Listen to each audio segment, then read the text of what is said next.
Diego.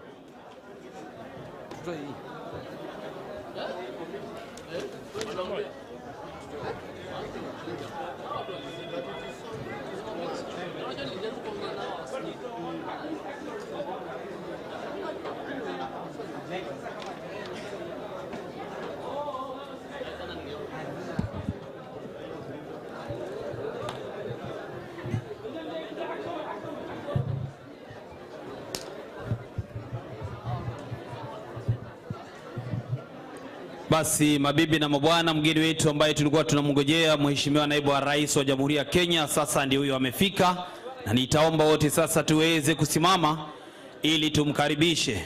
DJ, nitaomba kama uko na wimbo hapa nyumbani tafadhali uweze kutuchezea tumkaribishe mgeni wetu.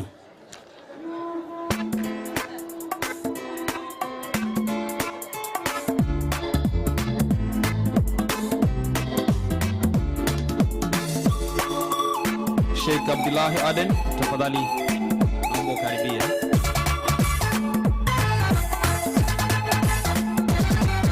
معك كلام ترنه ضيو وحبيك جعلك إسلامك وعمال انتي تلك الأمودي فدحيك المذكو سمرك حي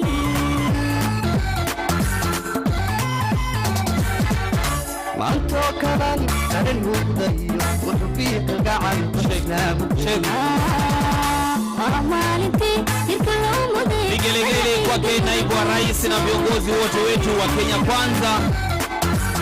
Karibu sana Your Excellency, welcome to Garissa County for the Economic Forum.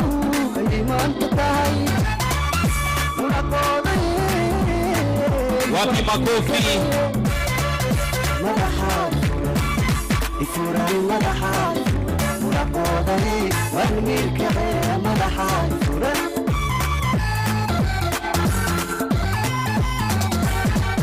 مالتي قلمودو هاي ما انتهي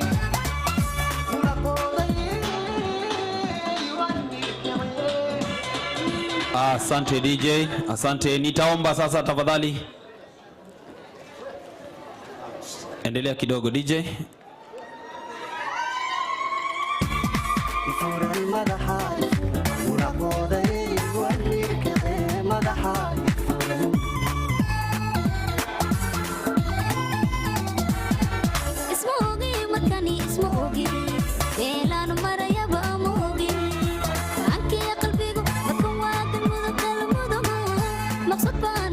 Asante sana. Nitaomba tafadhali tuweze kutoa kofia zetu ili tukapate wimbo wa taifa pamoja na wimbo wa Jumuiya ya Afrika Mashariki.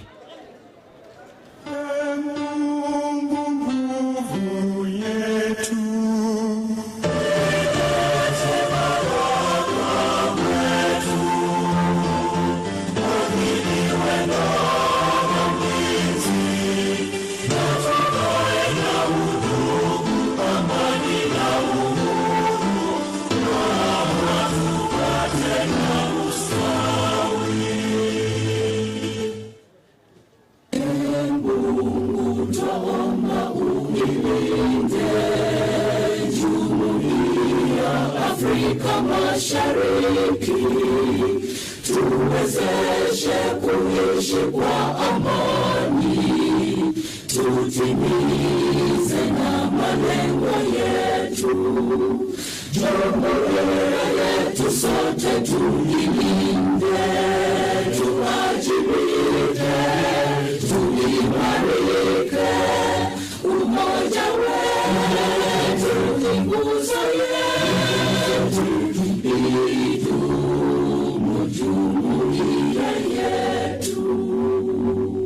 Tunapoendelea kutulia hivyo, nitaomba kumwalika Sheikh Abdullah Aden aweze kutuongoza kwa maombi.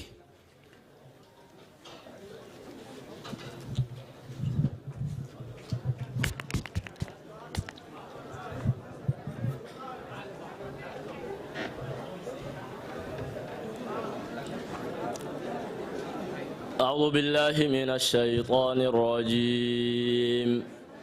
بسم الله الرحمن الرحيم. ألم نشرح لك صدرك ووضعنا عنك وزرك الذي أنقض ظهرك ورفعنا لك ذكرك فإن مع العسر يسرا إن مع العسر يسرا فإذا فرغت فانصب وإلى ربك فارغب. الحمد لله والثناء لله والصلاة والسلام على رسول الله صلى الله عليه وسلم. مولا yetu linda sisi, Mola yetu tunaomba nchi yetu, hatutaki tunataka njia wema sana, sisi hatujui njia nyingine, tunajua Kenya peke yake. Mungu tunataka ufanye baada ya dhiki faraja na utupatie amani. Tunajua tunaenda uchaguzi muda karibu. Mungu tunaomba amani, maisha milele bora, na utupatie viongozi wema sana kama tunaona sahihi mbele yetu. Inshallah yangu ilikuwa tu maombi. Asanteni sana. Asalamu alaykum warahmatullah. Shukran, naomba tuketi. Mheshimiwa Naibu wa Rais, viongozi wote, ninaomba sasa kumwalika Mheshimiwa Aden Duale aweze kumkaribisha Mheshimiwa Naibu wa Rais ili aweze kutuongelesha kwa ajili ya misingi ya bottom up economy. Karibu Mheshimiwa Duale.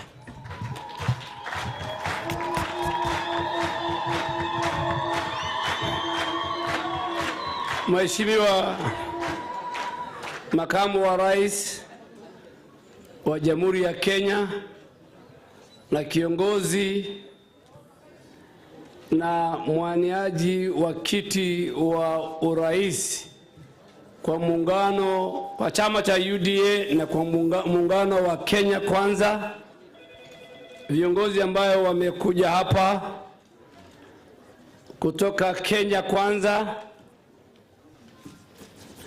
candidates wetu wa Balambala, wa Fafi, wa Lagdera, wa Township, our MCS, wafanyabiashara, wazee wa jamii, county zote. Mnatuona kila mara tukiwa hapa siasani, tunafanya rally, lakini chama chetu tukiongozwa na kiongozi wetu tunakuanga na kikao na wananchi ili tusikie maoni yenu. Mama mboga anasema nini? Bodaboda anasema nini? Mama wa saluni anasema nini? Mtu wa kuuza soko ya ng'ombe dalali anasema nini? Mfanyi biashara ndogo ndogo anasema nini? Mkulima hapa Garissa wakitumia maji ya mto wetu wanasema nini? So wacha mimi kwanza so leo tunaongea uchumi, na ukipewa nafasi ni uchumi. Si tulisema ni uchumi? Si nyinyi mnataka tubadilishe katiba ama tufanye uchumi? Si ni uchumi? Wacha kwanza nimkaribishe na msimame Makamu wa Rais and our presidential candidate aongee, atutetee agenda. Baada hiyo alafu tuanzishe kikao kabisa. Welcome your excellency.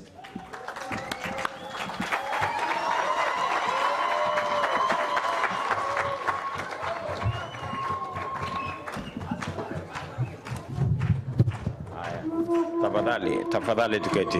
Asanteni sana. Asanteni sana. Thank you very much. Naomba tunaweza keti chini. Wale mko na viti mnaweza keti chini tafadhali. Basi waheshimiwa viongozi wote, Mheshimiwa Aden Duale, Mheshimiwa Governor wetu mtarajiwa na wabunge, wazee, professionals na watu wa Garissa pamoja na wananchi wote, amjambo. Assalamu alaikum. Basi kwanza mimi nataka nichukue nafasi hii ni washukuru sana kwa kutupokea hapa Garissa kwa siku nyingine tena. Asanteni sana kwa makaribisho yenu, na nataka niwashukuru hawa viongozi. Wakati tuliketi chini na wao tukasema ni vizuri tuweze kupata mkutano wa faragha kama hii ili tuweze kuongea na kukubaliana mambo kadhaa. Kwanza, mimi nataka muelewe kama watu wa kaunti yetu ya Garissa kwamba hii safari ya uchumi tulianza karibu miaka 2 iliyopita, kwa sababu wakati tuliingizwa kwenye mambo haya mengi ya kubadilisha katiba, kukakuwa na handshake ikazaa BBI ikazaa rege, na hiyo maneno yote ikaenda hivyo.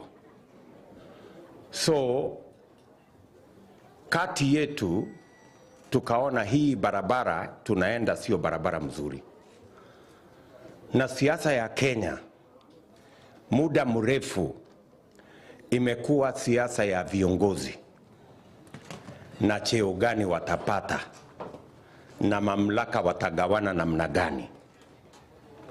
Tukasema hii barabara ndio inafanya Wakenya wengi wabaki nyuma kwa taifa lao. Tukasema lazima tubadilishe hii siasa. Siasa isiwe tu ati ni maneno ya viongozi na ile vyeo watapata na ile mamlaka watagawana. Tubadilishe hiyo foundation ya siasa, iwe sasa badala ya kuwa siasa ya viongozi iwe siasa ya wananchi, na badala ya kuwa mambo ya vyeo na kugawana mamlaka iwe ni maslahi ya wananchi. Na ndio tukasema hii siasa lazima tubadilishe, na hii siasa tutabadilisha mwaka huu, na tunataka kulete mambo ya wananchi katikati ya mjadala wa siasa. Tunataka kusukuma mambo ya wananchi katikati ya siasa ya Kenya. Muda mrefu ilikuwa ni nani amepata nini, kiongozi gani amepata cheo gani, ni nani amepatiwa nini kwa kundi gani. Safari hii tunataka tujue wakati mwananchi anaenda kupiga kura ni nini kwa hiyo kura yake atapata yeye kama mwananchi wa Kenya. Ule kiongozi ule mwenye anatafuta gavana akipata gavana, wewe mwananchi wa hapa Wajia umepata nini? Garissa, wewe mwananchi wa hapa Garissa utakuwa umepata nini? Ule amehama na kiti ya gavana, huyo mwingine ameenda na kiti ya mjumbe, na wewe umepata nini? Si ndio? So ndio tukasema tunataka tukubaliane mbele na tuweke mambo ya wananchi katika mjadala wa siasa ya Kenya, ili wakati tunaenda kupiga kura mwananchi anajua napiga hii kura ndio mambo yangu 1, 2, 3, 4 ishughulikiwe. Sijui kama tunaelewana. Tunaelewana? Hiyo ndio kiini na maana ya sisi kuketi hapa leo. Tumefanya mikutano kama hii. Nataka niombe wale wa mama wanaweza keti chini. Kuna viti hapo kina mama mnaweza kuketi. Hiyo viti haina wenyewe, ni nyinyi ndio tulikuwa tunangojea. Si ndio? So hii mkutano kama hii tumefanya. Tayari tumefanya mikutano kama haya kuanzia mwaka uliopita katika counties zetu, sasa inakaribia 30. Tutafanya leo ya Garissa, tutafanya kesho ya Wajia, tutafanya kesho kutwa ya kule Mandera, tumeshafanya ya Kilifi, tumefanya ya Mombasa, tumefanya ya Busia, sehemu nyingi, tumefanya ya Kiambu. Na hiyo kazi yote tunafanya ni kwa sababu tunataka tukubaliane na wananchi wa Kenya katika kaunti yao. Priority ile mambo wangetaka ishughulikiwe na serikali yao, mambo yao ya ufugaji. Kenya kwa mfano, tunachinja ng'ombe milioni 3 kila mwaka. Kenya. Nyingi ya hizo ng'ombe ni ya wafugaji, si ni kweli? Lakini wafugaji tuliketi kule Narok wakatuambia ngozi tunapatia umbwa ikule, saa zingine tunazika kwa sababu hatuna mahali ya kuzia ngozi. Ili hali katika Kenya tunaagiza importation ya viatu kama hii mimi nimefaa milioni 22 kila mwaka. 22 pairs of shoes every year. Tunaelewana? Na hii ngozi hakuna tofauti na ile ya ng'ombe yetu. Na hii kiatu tunanunua shilingi 10,000, shilingi 20,000, shilingi 40,000. Tumesema safari hii tunataka tuongee na wafugaji. Tuwaambie ni vipi tunataka wachunge ng'ombe zao, ndio tuchukue hiyo ngozi tuweze kutumia badala ya kuagiza viatu kutoka nje. Tushone viatu hapa Kenya, vijana wetu wapate ajira na wafugaji walipwe kwa ile ngozi wanatupatia. Saa hii ngozi inauzwa shilingi 50, 100. Singine inatupwa. Ama huku kwenu mnafanyia nini? Inatupwa. So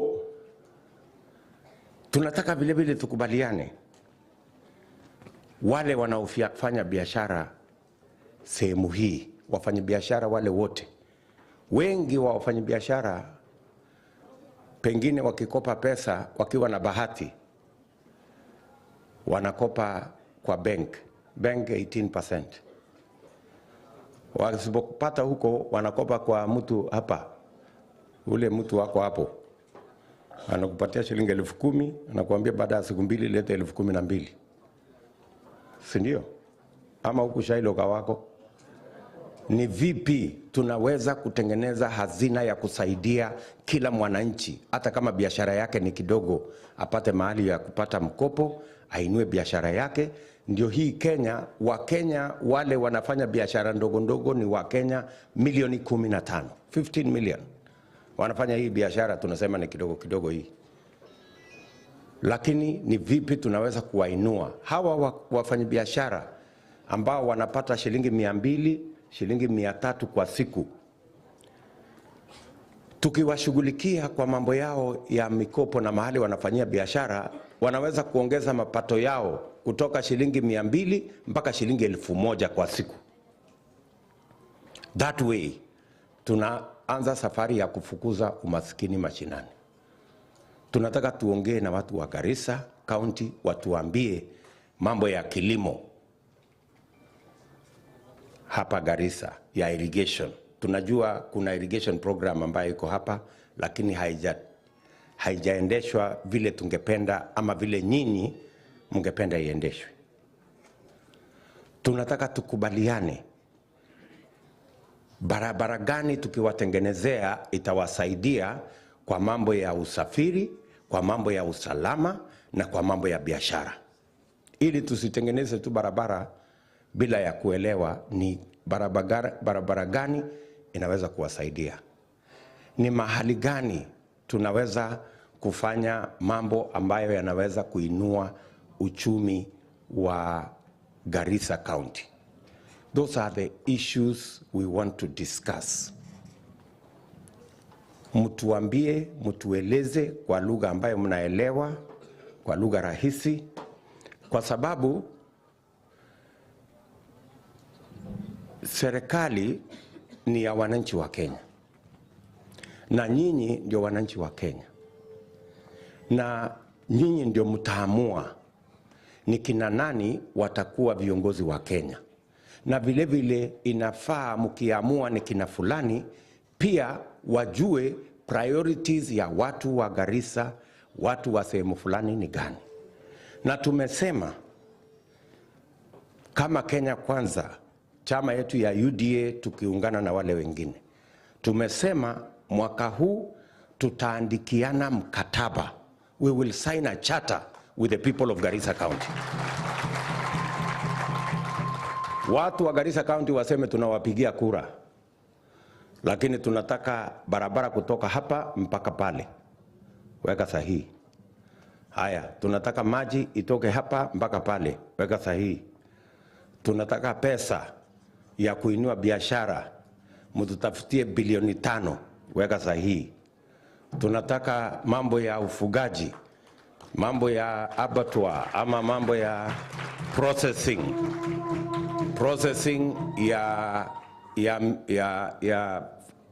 nyama ya mifugo yetu. Tunataka processor hapa na hapa na hapa, weka sahihi. Tunataka tannery ya ngozi, ili ngozi yetu umbwa isikule ama tuzitupe. Tannery itakuwa hapa na hapa na hapa, na pia value addition mechanism itakuwa hivi na hivi na hivi, weka sahihi. Sijui kama tunaelewana. Kwa sababu hii siasa imeingiliwa na matapeli wengi, watu wakora. Mara mnasikia mtu anasema niko na risasi moja, baadaye anarudi tena hajasema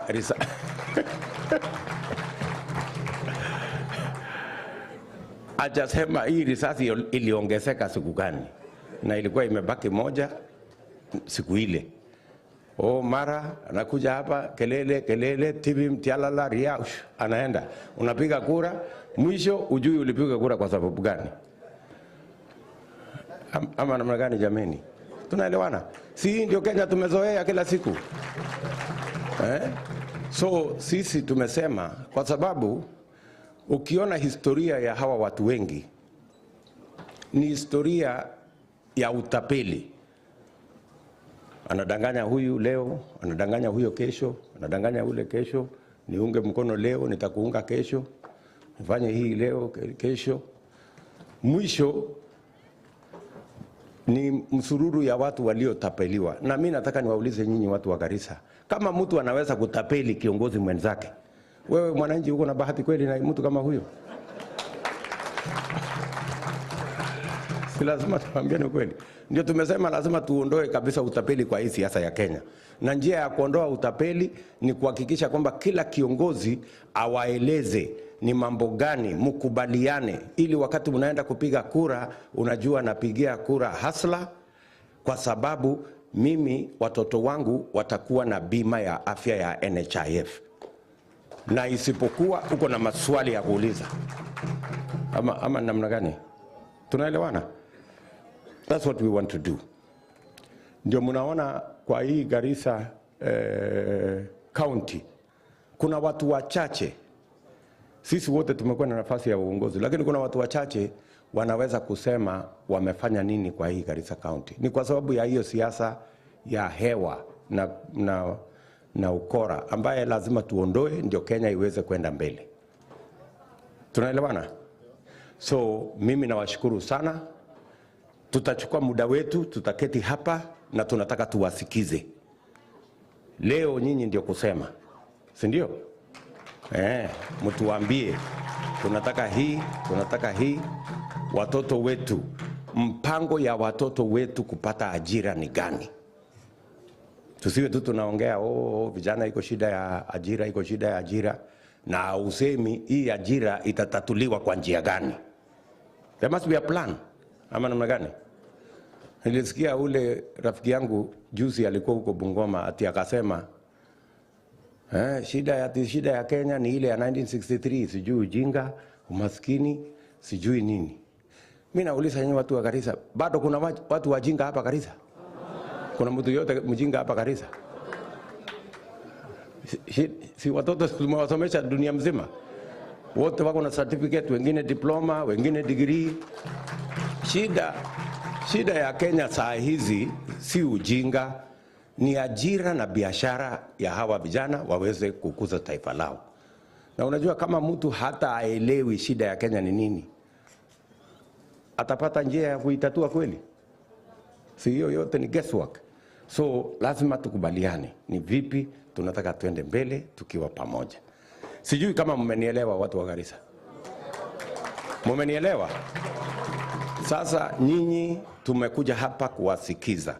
Tuko na technical team yetu. Tumejenga team kubwa inaongozwa na yule anaitwa Professor David Ndii na watu wengine karibu 25 wasomi wa mambo ya uchumi, ambayo hii nakala yote ya mambo tutasema hapa leo na zingine tutaenda tuitengeneze iwe charter na iwe priority ya watu wa hapa Garissa. Tutarudi hapa tena sasa tukuje tu sign hiyo charter na viongozi wenu na watu wa Garissa. Ndio wakati unaenda kupiga kura, unajua unapiga kura kwa sababu gani. Usiende tu kupiga kura kiholela. Sijui kama tunaelewana. Kama mungekuwa wa Kristo ningewaambia kitu kimoja, lakini wacha niwaambie kwa sababu ni mfano. Unajua Yesu alikuwa na wale disciples wake 12. So our disciples wengine walikuwa wavuvi, wengine walikuwa nini, wakawacha hiyo kazi yao wakakuja kuandamana na Yesu. Ndio walikuwa watu yake ya kusungusha maneno nini. So siku moja kwa Mathayo 17 mstari wa 29 hawa disciples wa Yesu wakamuuliza, Bwana mkubwa, sasa sisi tuliwacha bibi zetu, tukawacha ile uvuvi tulikuwa tunafanya, na sisi tumekuja kukufuata. Sasa kwa hii safari yako tutapata nini kwa hii safari yako hii? So ule Yesu akawaambia, kwanza mtapata maradufu hapa duniani na vile vile mtapata uzima wa milele. Kwa sababu kila kitu ni maslahi. Siasa ni maslahi. Usifuate tu mtu hewa bure. Lazima umuulize, wewe hii tunakufuata yote. Mwisho sisi tutapata nini kwa hii kufuata wewe? Ama namna gani? Kwani unafuata tu mtu siasa? Hapana urembo, ati unafuata mtu kwa sababu ni akona sura akona sura mzuri. Sijui kama tunaelewana. So politics is about interest. Sindio? It's about interest. What is your interest? Unataka mambo yako yapi yawe katika ile mpango ya maendeleo. Ndio usipige tu kura kwa sababu umesikia wengine wanapiga kura. Ama upigie mtu mwenye ambaye hana interest yako. Yale mengine tutaongea baada ya hii mazungumzo. Lakini niliona niwafungue ya muelewe tumekuja hapa kufanya nini. Ndio pia kila mtu akipata nafasi ajieleze vizuri. Na hii ni mkutano yenu, tutawasikiza kwa makini. Tuko na watu wa kunakili everything you're going to say. We have people who are going to record, and we are going to make sure that we reduce it into a charter that we are going to sign with the people of the great county of Garissa. So asanteni sana. Na sijui kama mmesikia vizuri nimesema siasa ni maslahi. Yes, ama inaitwa maslaha. Siasa ni interest. Kama mtu hana interest yako na unampigia siasa na unampigia kura, wewe unajidhulumu. Sindio? Yes. You are working against yourself. Na hiyo kwa Kiswahili rahisi inaitwa ujinga.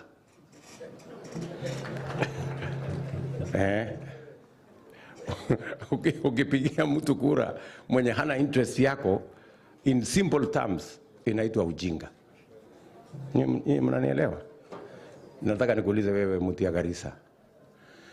Kama mtu amesema anataka pesa ya serikali inayokuja Garissa County ipunguzwe, na wewe unaenda kupigia yeye kura ndiye apunguze pesa yenye inakuja Garissa County. Kichwa yako inafanya kazi mzuri?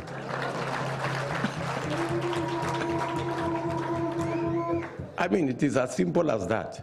It's straightforward. Sijui kama tunaelewana. So, wacha niwachie hapo. Tumekuja kuwasikiza and we are all going to be attentive. Asanteni sana.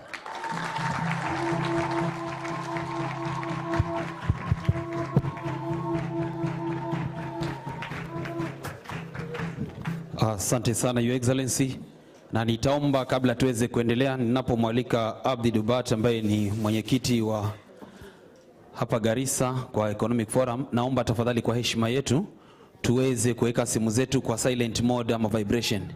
Nitaomba tu kwa heshima tuweze kuweka simu zetu kwa silent mode. Just 1 minute. 1 minute. Thank you.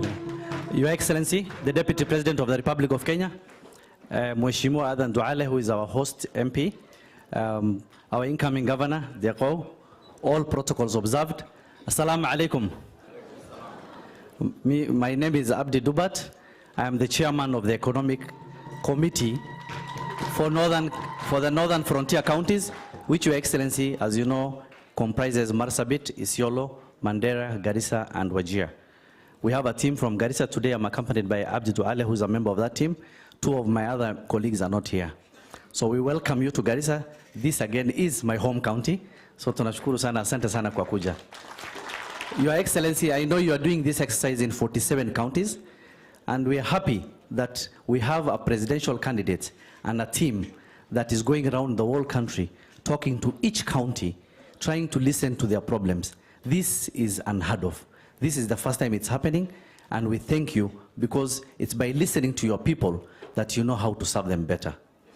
In the history of the machinations of the nation state of Kenya, no other political formation, Your Excellency, has preemptively gone ahead to include the regional and county transformational strategies that is being done by the Kenya Kwanza government and alliance. So for that, we thank you. What we can say is that for 60 years, the developmental needs of this county and this region have been known. The robust potential of this county's economic contribution to the country have also been known. What has been lacking and what we are getting now is the political will of an incoming government to listen to us and to listen to our people. And for that we say, Karibu sana, we are going to have a conversation with you and we are going to record all that, and we promise that we are going to capture everything that you say. Asanteni sana, karibu. Asante sana. Mtu wa kwanza atakayeenda kuongea nitaomba kumwalika mfugaji wa ng'ombe Mohamed Abdullahi.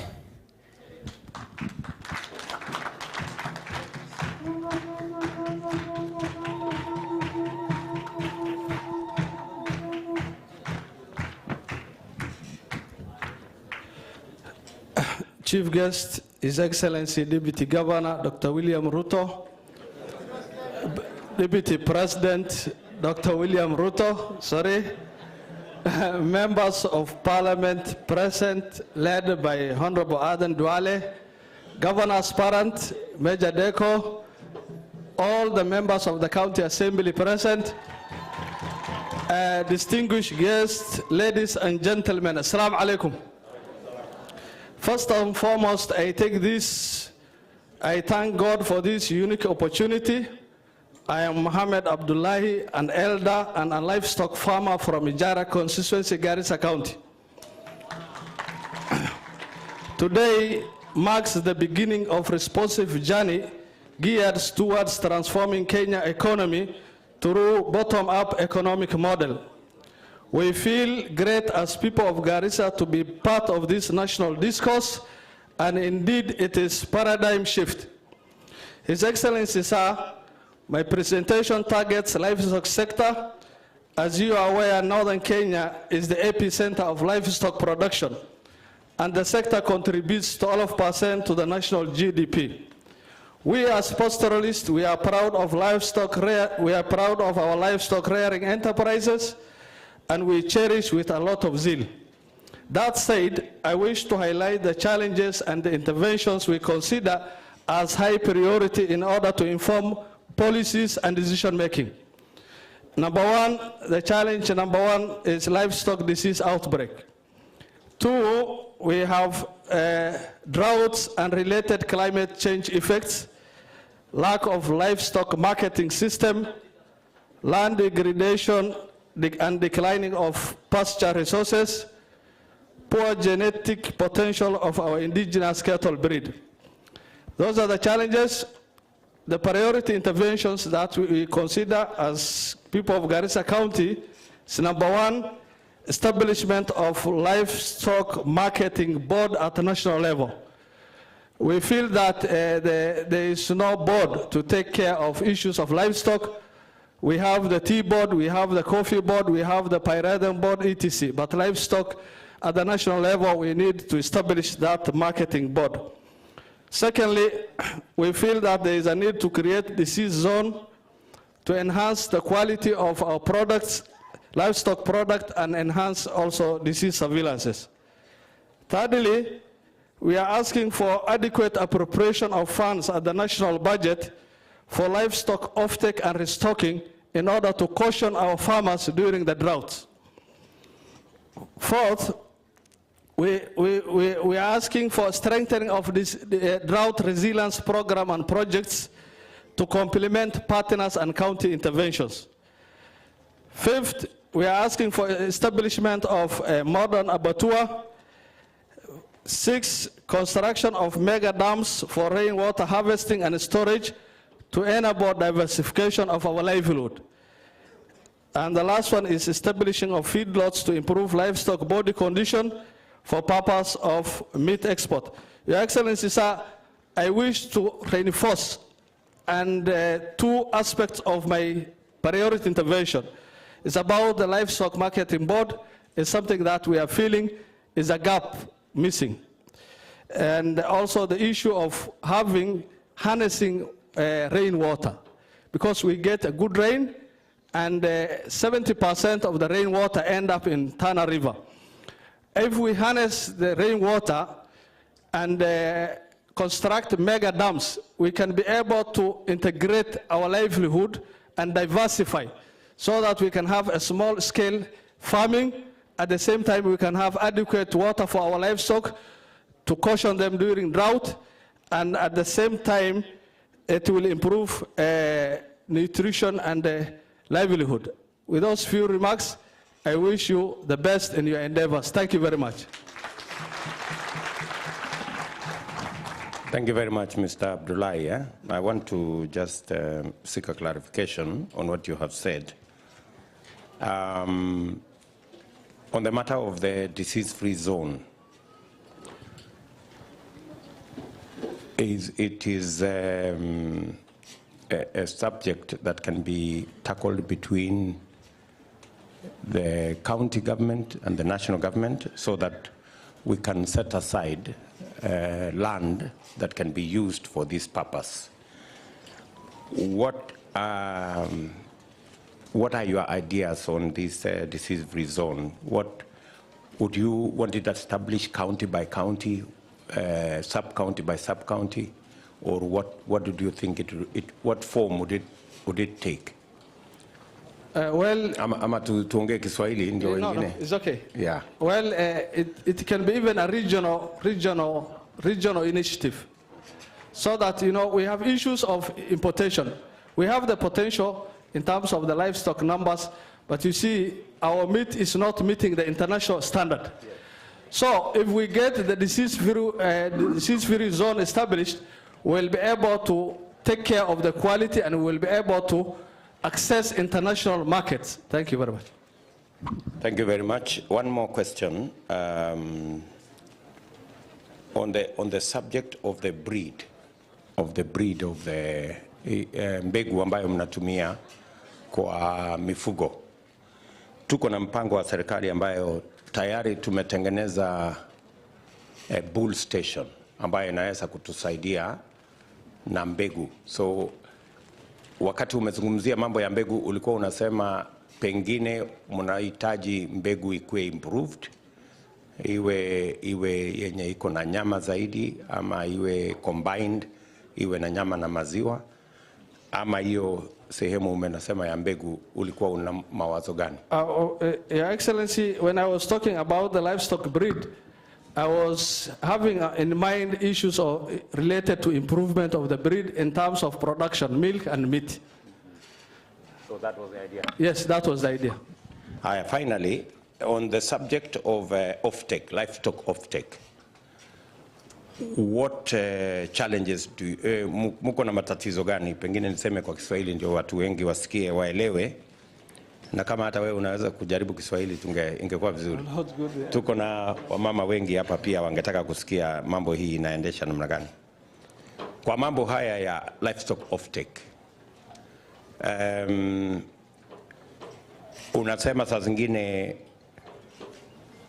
serikali inachelewa na pesa ya kununua mifugo wakati ya kiangazi, lakini vile vile wafugaji pia na wao sijui kama wako tayari kuuza mifugo yao kabla kiangazi haijafika.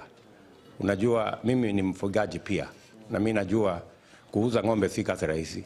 Unapigana kabisa kuamua vile kama utauza ama unaamini tu tungoje kidogo, pengine mambo ikawa mzuri alafu mwisho inaharibika.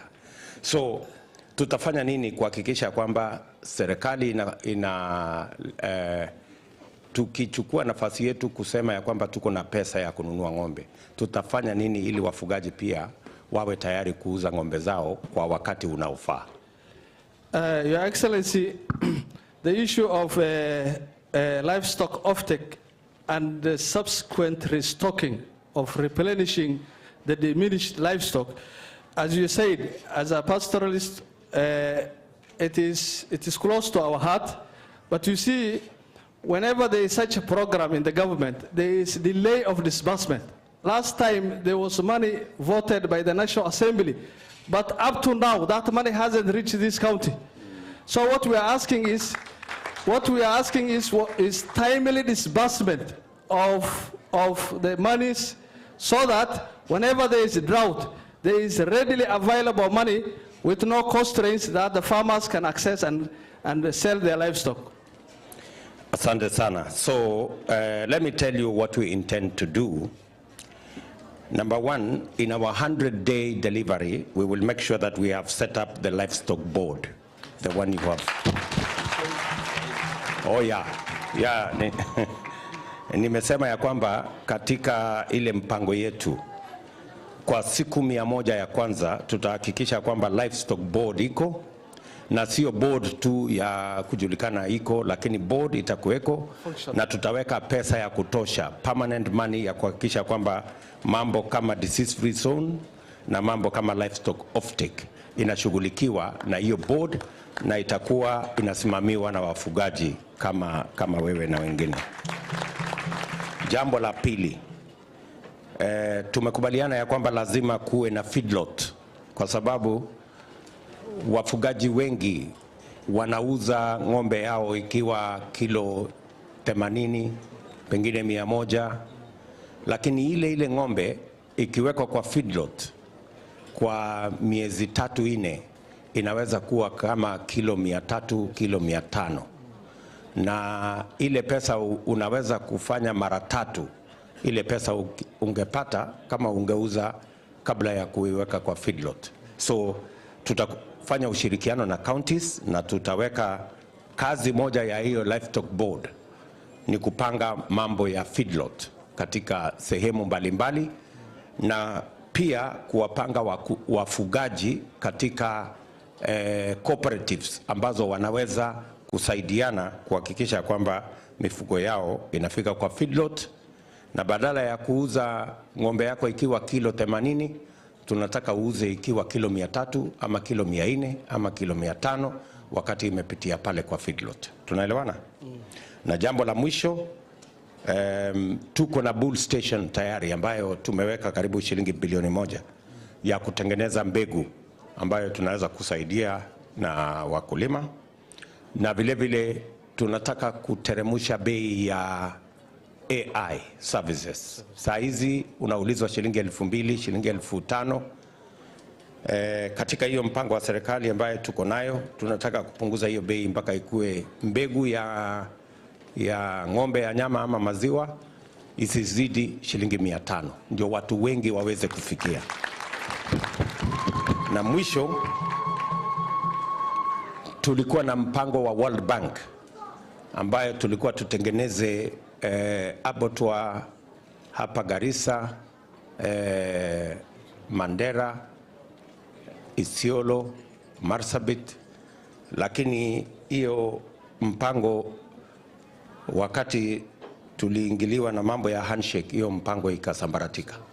So mimi nataka nikuhakikishie tuko na hiyo pesa ya World Bank ambayo tayari was voted, na nataka nikuhakikishia kwamba hiyo itakuwa kazi yetu ya kwanza, kuhakikisha kwamba tunarudisha hiyo mpango ya kujenga abattoir, na pia sasa tutaelekeza mpaka processing ya ngozi tukiongeza na processing ya ng'ombe. And finally, katika mpango yetu tuko na dams 50 ambazo ni lazima tujenge katika Kenya. Moja ama kati ya sectors ambazo zina benefit kutoka hizo dams ni areas ya wafugaji, na tungependa baada ya hii mkutano mtusaidie kama wafugaji ni sehemu gani na sehemu gani na sehemu gani ambayo mngetaka tujenge hizi dams ambazo zinaweza kusaidia kwa mambo ya ufugaji, ili wakati tunamalizia ile charter mwezi ujao tuwe na locations ambazo mngetaka hizo dams ama ponds ama sun dams ziwekwe. Tunaelewana Bwana Abdullahi? Asante sana. Shukrani. Thank you, Your Excellency. Sisi tuko na imani, tunajua wewe ni performer. Asante sana. Thank you. Wa pili atakuwa ni Agriculture Abdulahi Haji Farah, mwenyekiti wa Garissa Farmers Association. Atafuatwa na Cross Border Traders Hassan Gare. Assalamu alaikum. Kwa majina naitwa Abdurrahim Farah. Ni mkulima, chairman of Garissa Farmers Network. Farming, my colleague talked of livestock production. Mine is crop production. Crop production in our community came about after we lost our livestock. So it is an afterthought. It's not something we are familiar with. It's not something we knew from generations, but it's a circumstantial. Your Excellency, being in that situation, we need a lot of hand-catching and walking. What do we have as a potential? This is where we start. In Garissa, we have Tana River, the largest river in Kenya, running through. We share the other side of the border with our colleagues in Tana River County, and this side is Garissa. It runs over 300 kilometers in our county. The arable land meant for crop production is over 700,000 hectares.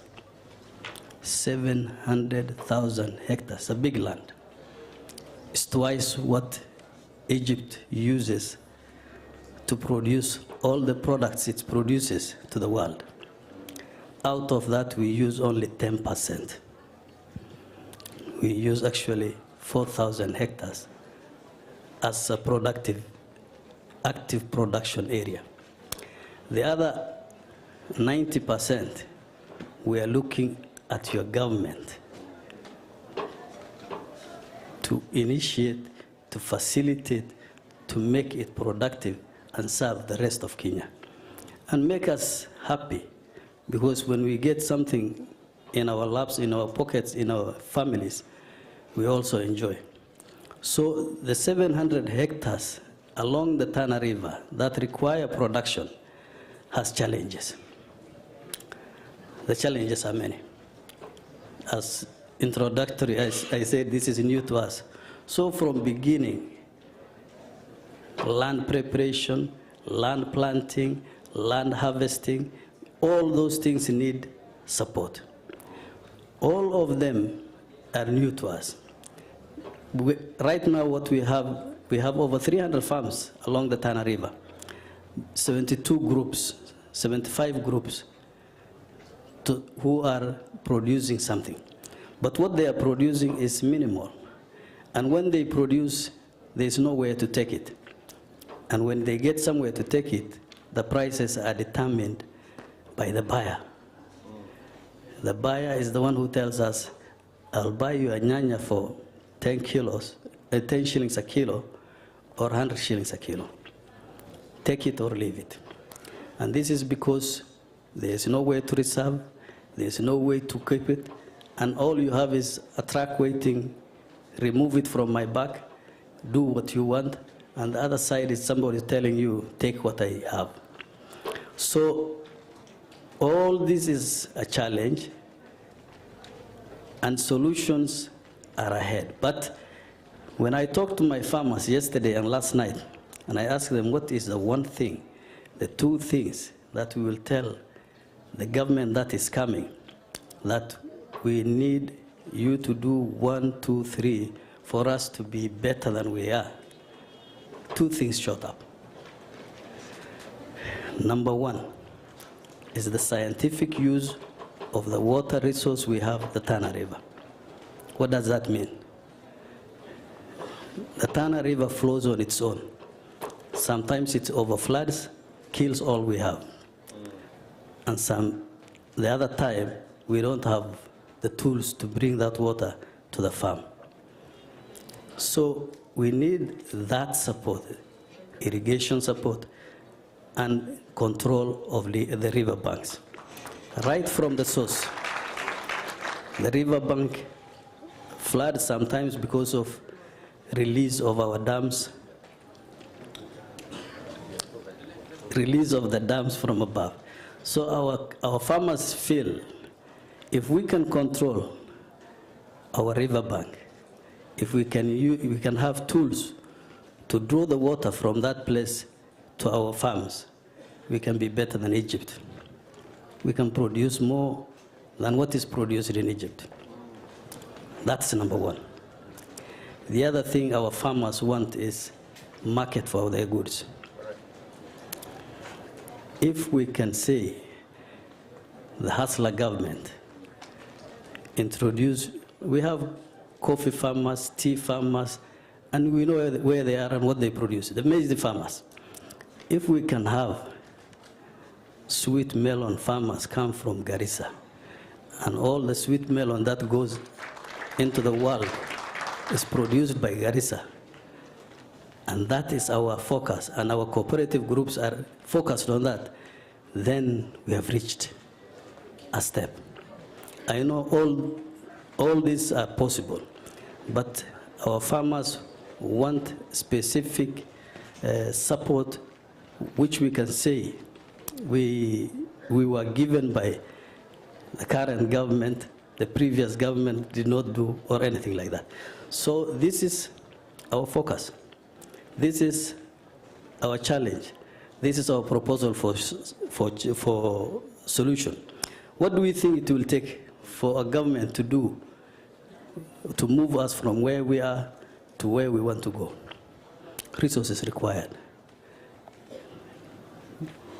We'll propose to your government to set aside $1 billion shilling a year for the next 5 years to help farmers.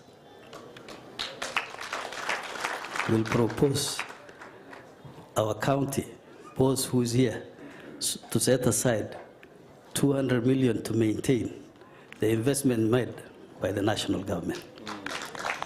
We'll propose a technical support from our ministries to guide our farmers from day one to the end, to renovate all the structures that are run down, our motorbikes for extension workers, and the extension workers themselves supported to reach where they're supposed to reach. This is our proposal to you.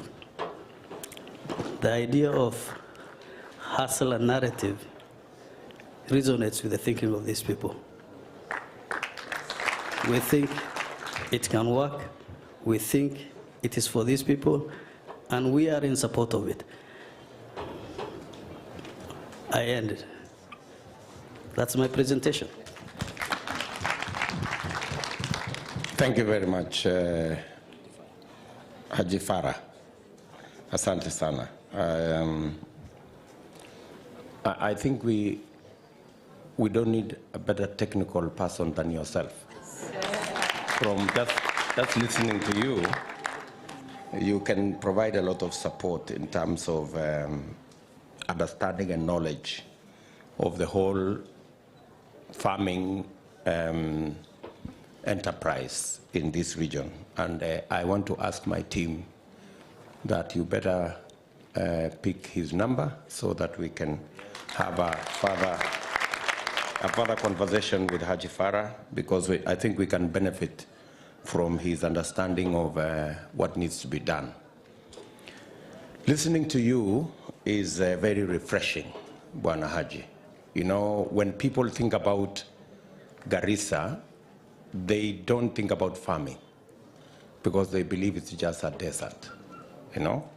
But listening to you, I think Northern Kenya is the next frontier for our production, actually. I think it's the future, because land elsewhere is shrinking into 2 acres, 3 acres, and that kind of thing. I think the only space we can now find to do commercial farming and commercial food production is actually this region. And therefore, as part of our plan, just before I tell you our plan, let me just seek some 2-3 clarifications from you. So you are saying the quality of the information the farmers are using, they don't have a long-term relationship in farming, so they would benefit from more technical support in their farming practices. Is that correct? That's correct, yes. And then mechanization is the other thing, that land preparation, the whole space of mechanization is a big thing. Yes, it is. Is that correct? And then finally, you're saying marketing. You have too many middlemen, brokers, people in between the farmers and the market. That's it. And a value chain assessment yenye itahakikisha kwamba yule mkulima anafikisha mazao yake sokoni kwa muda unaofaa na kwa bei, atapata bei ya sawasawa bila ya kusumbuliwa na hawa watu wa katikati. Ni hivyo? That's it. Alafu vile vile nimekusikia ukisema pengine kama ingewezekana ili mkulima awe na latitude kidogo, ni tuwe na uwezo wa kuwa na cold rooms ili tuwasaidie, badala ya mtu kukupatia masharti kusema either ni hii ama hii, uwe na mahali ambao unaweza kuzuia, unaweza kuweka kwa cold room wiki 2, wiki 3, mwezi moja, ukipanga vile utatafutia soko sawa sawa. Agreed? That's it. The final thing I didn't hear about is maneno ya processing. Do you think that there is any opportunity in processing, whether it is your mangoes or your oranges or the watermelon or the tomatoes? Do you think there is opportunity, value addition, na pengine agro-processing according to you? Your Excellency, there is great potential for processing. Actually, it would have been the preference right now to have a dryer, a cold room, and a processing system for our farmers, because they produce something and everything they produce is getting wasted. Post-harvest loss is more than what we invest in. So it will do great work if we got a processing to add value to what we have. I think Abdi, ile shida tuko naye Garissa kama wakulima, nikiwa mjumbe hapa, ni hii maneno ya maji kuachiliwa kutoka Kindaruma. Nyinyi mnalima shamba yenu mwaka nzima, na mvua sile mvua ya Garissa, ni maji kutoka Kindaruma inakuja inamaliza mapato yote ile mulilima. Hiyo nimeona ni changamoto. Nataka umweleze sasa Mheshimiwa Deputy President na Rais mtarajiwa, hiyo changamoto wewe ukiangalia inaweza kufanyika vipi? Tujenge dikes ama ajenge dams ama control hiyo maji? Sababu nafikiri wale wananisikiza Garissa, ile kitu inamaliza inaweka moyo ya watu chini ni hii maji ambayo inafunguliwa alafu inaharibu mashamba. I respond. In fact, when I talked to the farmers, tulipoongea, ile kitendo ilikuja juu kabisa katika fikira zao, ni ile juu hata microphone ile mambo ilikuja juu kabisa kama priority ya number 1 ni hiyo maji ya mto. Hii maji ya mto inaharibu kitu na hakuna compensation. Inaharibu kitu na inaharibu kabisa, kwa sababu ikikaa kwa shamba miezi 3 with sometimes residues from unknown dispensers that were used, it leaves a level of dirt on the farm. So planting later becomes a problem. So somebody totally gives up on farming again. So that is a major issue, yes. So Farah, nimekusikiza kwa makini na wakulima wenzako. Kwanza umesikia tuko na mpango, tulikuwa nayo katika ile mpango ya Big 4, lakini baada ya hii mambo ya handshake, hiyo mpango yote ya Big 4 ilisambaratika. So tutarudisha ile mpango ya kujenga dams. Na dam moja ambayo ilikuwa ni baadhi ya dams ambazo tulikuwa tunataka kujenga ni dam kubwa inaitwa Grand Falls, ambayo ingetusaidia kuzuia mafuriko kwa River Tana, ili kuondoa hiyo matatizo ya maji kuja kuharibu mashamba yenu. Hiyo Grand Falls ambayo tulikuwa tayari tumetengenezea kandarasi, lakini ilikuja ikapotea kwa sababu ya makelele mengine hapo. Mimi nataka nikuhakikishie that is a priority project in our government. Na itafanya mambo kadhaa. Number 1, tutatengeneza dam kubwa. In fact, I think it will be the largest dam in Eastern Central Africa hapo. Na hiyo dam ndio itatusaidia katika hii program ya Lower Tana ambayo inakuja mpaka Garissa. Hiyo kilomita 300 umesema. Na pia itatusaidia all the way mpaka Tana River kule chini. Katika kufanya hiyo area yote tuweze kuwa na maji ya irrigation. So tuta control kwanza maji ndio isiwe inakuja na fujo na uharibifu, lakini sasa tutatumia hiyo maji by irrigation. Na unajua uzuri itakuwa irrigation ile ya gravity, kwa sababu pale iko ni pahali juu kabisa. So the rest will be very cheap water that we can use for irrigation in this area. That's number 1. So I want to give you my assurance ya kwamba kama kuna kitu moja lazima tufanyie watu wa Garissa ni kutengeneza either dam 2 ama 3 yenye italeta maji ya irrigation Garissa County.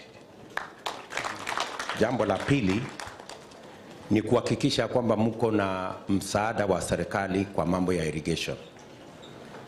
Mimi kama naibu wa rais nilienda kule Kanana kuangalia vile wanafanya irrigation hapa Sudan, na ni mambo rahisi sana. So the process of mechanization, kuhakikisha kwamba muko na kwanza information na technical support ya kutosha, ili tujue ni vyakula gani tunaweza kupanda sehemu hii, kama ni nyanya, kama ni kitunguu, kwa sababu kwa sasa tunaagiza vitunguu kutoka East Africa na tuko na ardhi ambayo tunaweza kutengeneza.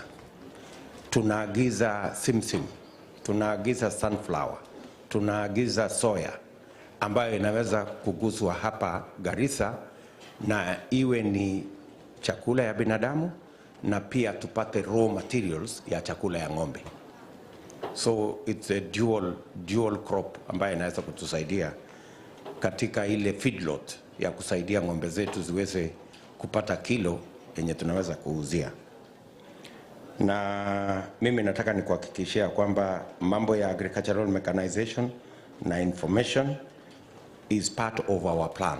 Na jambo lile lingine ni la cold rooms. Tayari tuko na support ya serikali ya Poland kwa mambo ya coolers. Tuko na coolers ya maziwa na tuko na coolers ya agricultural products. A program that was running lakini kidogo ikapata matatizo ya kisiasa. We will straighten it up and make sure that we deliver cold rooms, ndio wakulima hapa waweze kusaidika na mambo ya cold rooms. Alafu vile wewe mwenyewe umesema tuwe na bilioni 1 kila mwaka. Kama Kenya Kwanza tumesema mpango yetu ni kuweka hazina ya bilioni 100, sio bilioni 1, bilioni 100 ya Kenya mzima ya kusupport hiyo mambo ya agro processing, value addition, manufacturing, that whole sector. Na that is at the heart of our plan.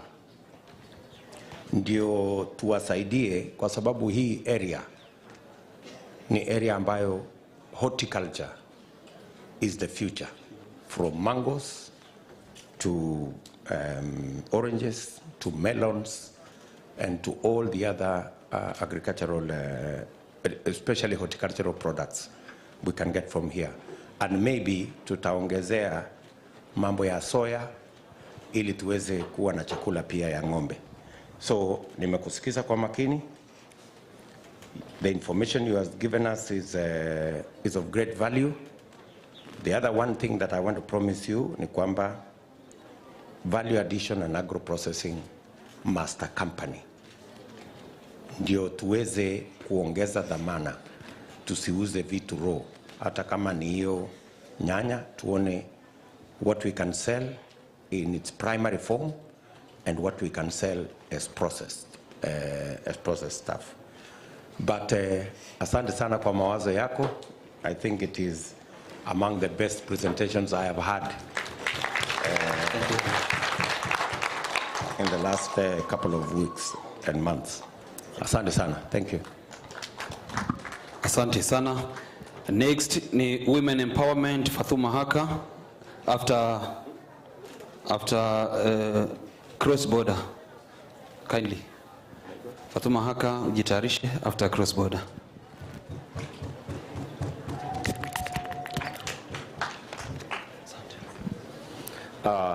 His Excellency the Deputy President, Honorable Duale, Major Deko, all leaders, wananchi, all protocol observers, assalamu alaikum. Your Excellency, today I'm very happy. I thought this was a forum only to realize that this was a conversation. And it is the first time. While I was seated, I was just refreshing my mind about some government blueprints like the Vision 2030 and other economic forums just centered in Nairobi. I'm happy that we are talking about the economy of Garissa County and issues relevant to Garissa County alone. Thank you very much. And it is the first time we are getting a presidential candidate to come and talk to us about what matters to us. Thematic areas about livestock and agriculture have been tackled. This conversation is about potentials, business potentials, and opportunities. Garissa County has potential in trade and business. We border Somalia on a long stretch from Liboi up to Hulugo. Currently, we are doing business with Somalia through the sea and through air, but our borders are closed. One thing from independence, when this country gained independence up to date, that is bureaucratic and a bottleneck to potentials in economy and business is the issue of security. The government has closed this border in the pretext of security, not knowing the potential business and cross-border trade Garissa can do with Somalia. Unaweza kuongea Kiswahili kidogo ndio hawa watu wengine wafuatilie. Naona wazee hapa wanashangaa hii sasa Kiingereza mingi. Tafadhali. Asante sana. Nilikuwa nasema hivi. Tuko na uwezo wa kufanya biashara na mandugu zetu Somalia. Nchi ya Kenya inafanya biashara na Somalia kupitia kwa bahari na kupitia angani. Lakini mpaka ya Somalia na Kenya imefungwa. Kabla ya matatizo Somalia tulikuwa na border mbili.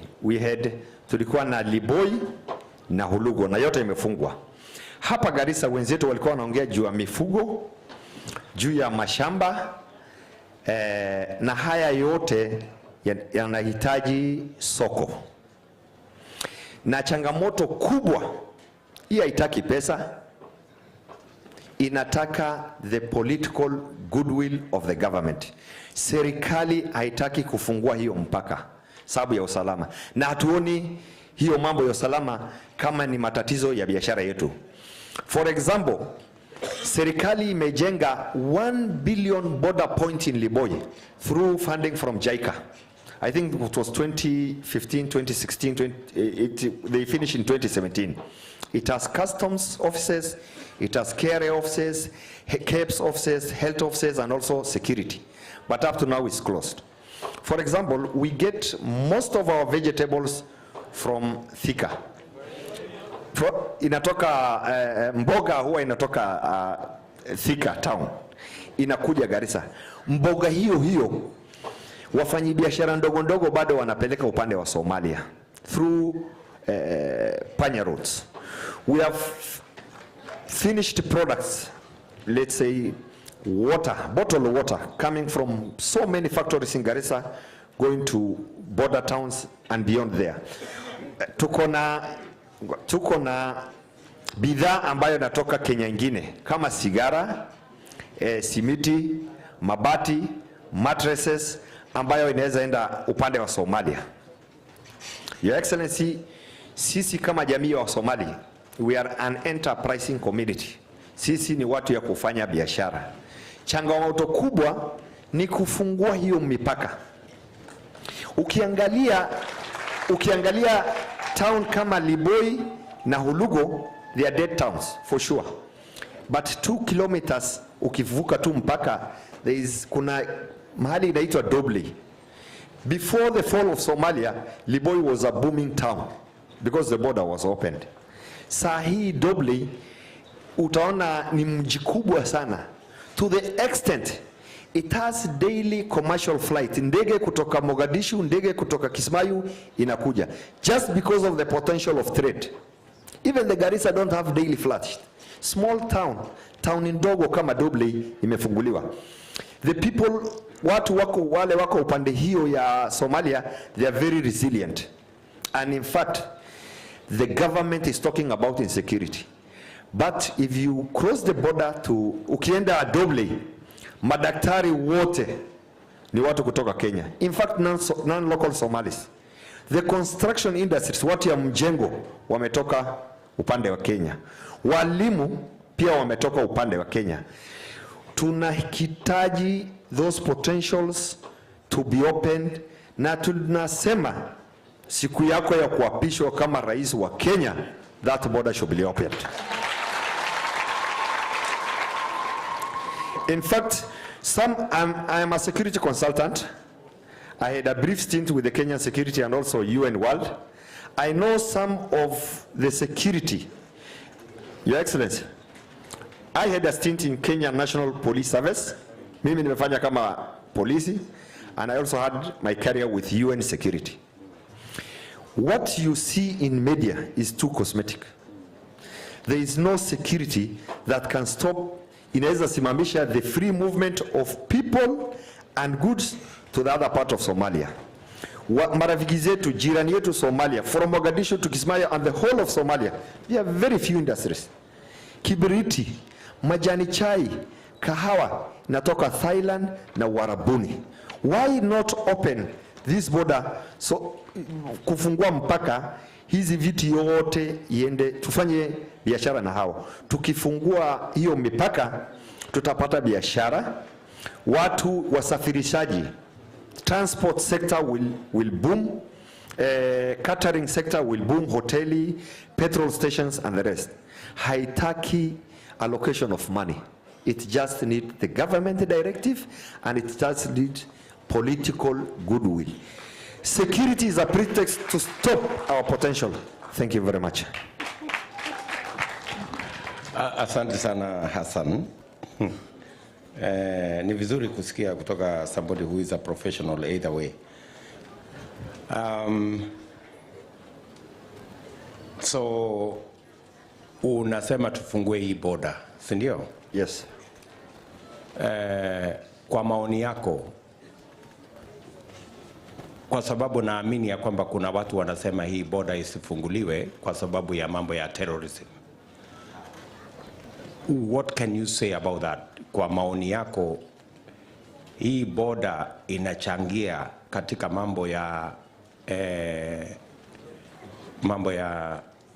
terrorism ama ugaidi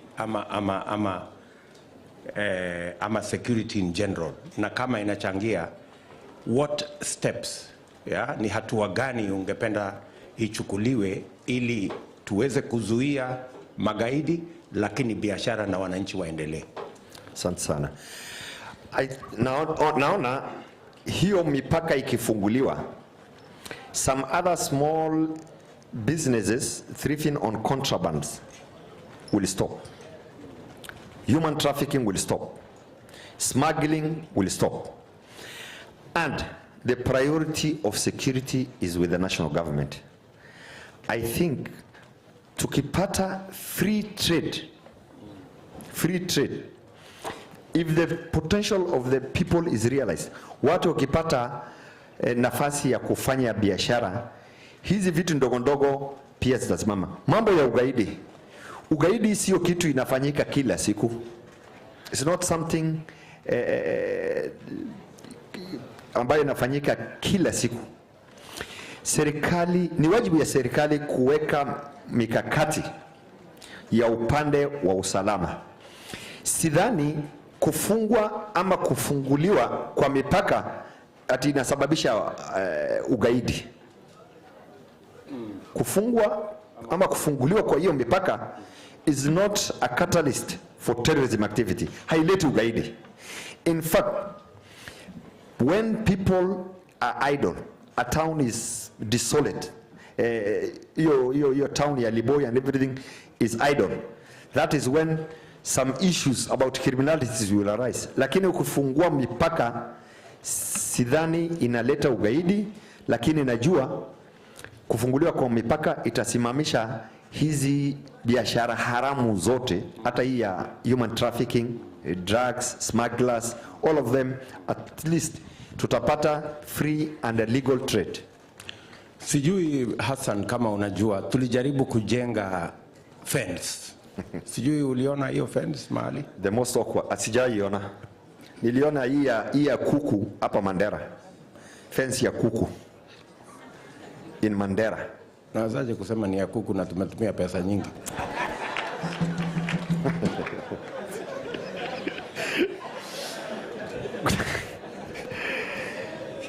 In fact, the most, wacha niseme, kama kuna ujinga hiyo serikali ilifanya ni kuleta ile akili ya kuweka mipaka na kusimamisha watu kuonana. That ujinga kabisa, ujinga kubwa ya hiyo serikali yenu ya kitambo.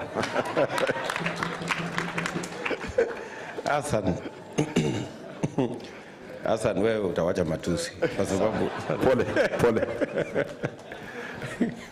So, nimekusikia, mawazo yako ni mazuri na nakubaliana na wewe ya kwamba lazima tutofautishe wahalifu na wafanyabiashara. Sawa. Na inawezekana kwamba tunaweza kukubalia biashara iendelee na serikali iendelee na kukabiliana na wahalifu. Nakumbuka wakati mmoja ilikuwa inasemekana kuna uhalifu mwingi kwa sekta ya bodaboda. Ati kuna wahalifu wanatumia bodaboda, wanapiga watu risasi alafu wanakimbia, wanatumia bodaboda. Na wengine wakajaribu kusema tusihalalishe mambo ya bodaboda kwa sababu ya wakora, ambayo haiwezekani, kwa sababu bodaboda ni sekta kubwa, inawalisha Wakenya wengi, na kuna wahalifu, lakini sio bodaboda wote ni wahalifu.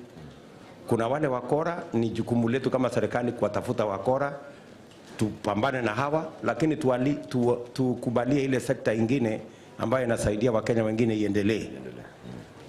Unakumbuka kulikuwa na incident pale Nairobi. Mtu mmoja alifanya mambo ya uhalifu, alafu jamaa mwingine akisema bodaboda wote Kenya wasimamishwe. Hiyo ni ujinga. Nakubaliana na wewe kwamba kuna ujinga mahali fulani. Na tumekuwa tukiwazuia wafanyikazi wengine wajeuri wa serikali ambao wanataka, wakiona jambo kidogo wanataka kwenda kukomesha sekta mzima.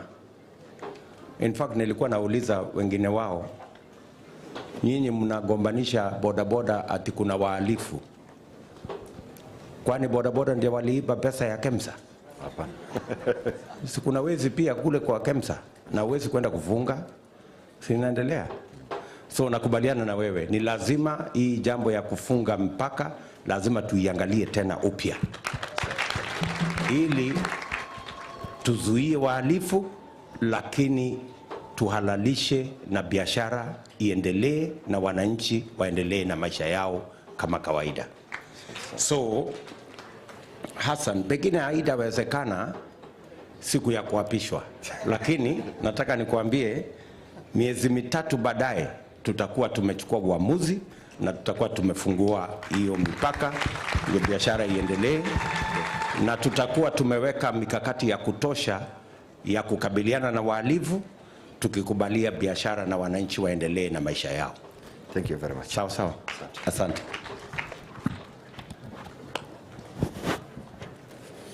Fatuma Haka represents women empowerment.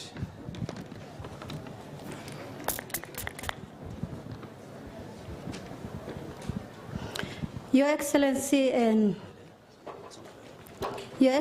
our Deputy President, and Mheshimiwa Adan Baradwale, and our incoming Governor, Mijadeko, and all the wananchi wa mama wazee, assalamu alaikum. And kwa majina ni Fatuma Hakar, and I'm representing the women, talking about women empowerment. So, and Your Excellency, I think you'll allow me to speak in English because my Swahili is not good. Kidogo, but sawa. So, and in women first, a lot of male dominancy and patriarchy in our Somali community, and we don't get the the privileges that the men get. And especially I want to advocate for the rural women, because the women in the urban areas get a lot of privileges than the women in the urban areas. Because the women in the urban areas, they're educated, they can at least do, what do you call, small businesses, mama mboga and everything else. Lakini wa mama kutoka huko mashinani, first of all, they are uneducated, hawana, I thought the small girls, because there's a lot of child marriages in there, the wamama, wasichana wadogo dogo wa mama, how to do the beauty therapy and through henna beautification. And what I encountered with the help of 100, we thought about 100 women. So through this, and we tried to uplift these women's standards. Because what they used to do is these women from the rural areas, they used to come all the way from the villages, wakuja hapa Garissa, kama wakona arusi, and then what they do is, wanakuja mabibi and arusi wanakuja kurembeshwa hapa town. So through this, our initiative now, the girls we taught, now they have their own businesses. Now the cost of for the cars, they renting the cars, and then ferrying the people, the arusi, come to beautify them in Garissa, and then taking them back, that's a double fare. And then on top of that, the fare, what do you call, the henna beautification and kurembesha mama mwenyewe ni pesa. So we cut those pesa in the village, and that is only one village. And the other thing is, there's a woman who graduated through our initiative through the Sharhani, and Mheshimiwa, God bless him, he gave us, when they were doing the graduation, he gave us the Sharhani to donate to these women, start their own business.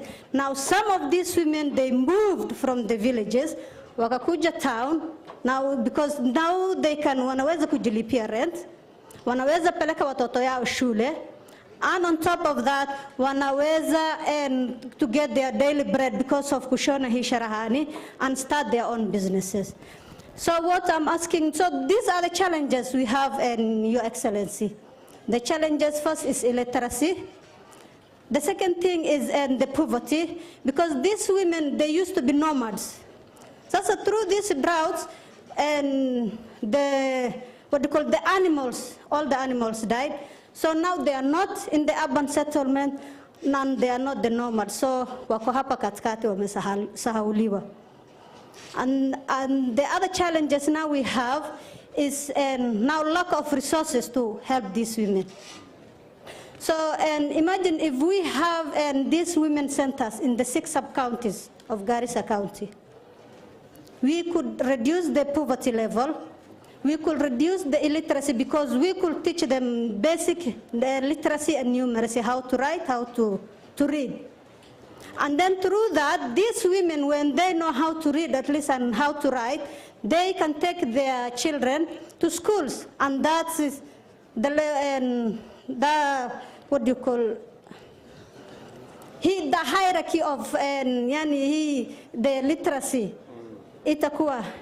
It will not be eradicated, but at least, yes, itapungua. And the other thing is, first, the solutions now, we need centers, women centers. Now, not for the educated women, I know for your love with the TVETs, because this TVETs is for the educated youth and the educated women. But what about the uneducated women who are in the rural areas? So we need women centers for these women in the 6 sub-counties, and to teach them the basic literacy and the numeracy, and to teach them the basic skills. At least, I'm a firm believer of, don't give the fisherman the fish, but give him the rod and teach them how to fish, so that at least wajifanyie kazi wenyewe, instead of depending on me or you, they depend on themselves. And the other thing is, we teach them literacy and numeracy, basic skills, and baking. Baking is a booming business in Garissa at the moment.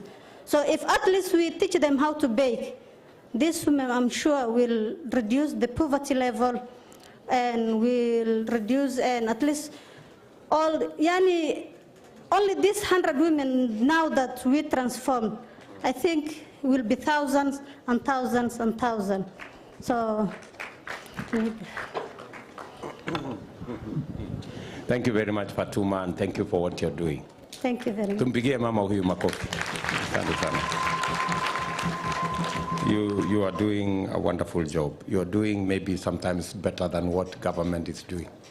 I'm trying my best. Thank you, Your Excellency. And that shows that there are huge possibilities out there. Now, just to ask you a few questions. When you come across these women, what is their biggest challenge? What is their biggest challenge? Is it literacy or is it poverty? The biggest challenge is poverty. So when we talk about poverty, is it because they don't have anything to do, or they don't have what to do with what they would want to do? And I think is they don't have what they want to do with what they will want to do. Both. Both of them. Yeah.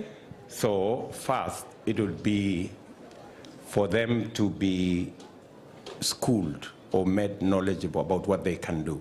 Yes. Small things that they can do. Exactly. But I'm sure you need to work with them so that you work with the circumstance. You know, you can't tell somebody to ashone chiondo, because that's not what is what happens around there. But there are things that happen around them that can be transformed into enterprise.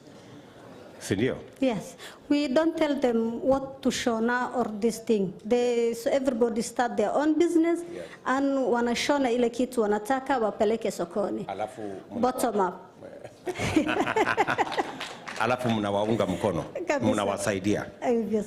So, two things. One, ni vizuri umejua ya kwamba I am a strong believer in TVET and the skills that we get out of TVET. There are two components of TVET. Pengine haijaelezwa sana na pengine watu wengi hawajui.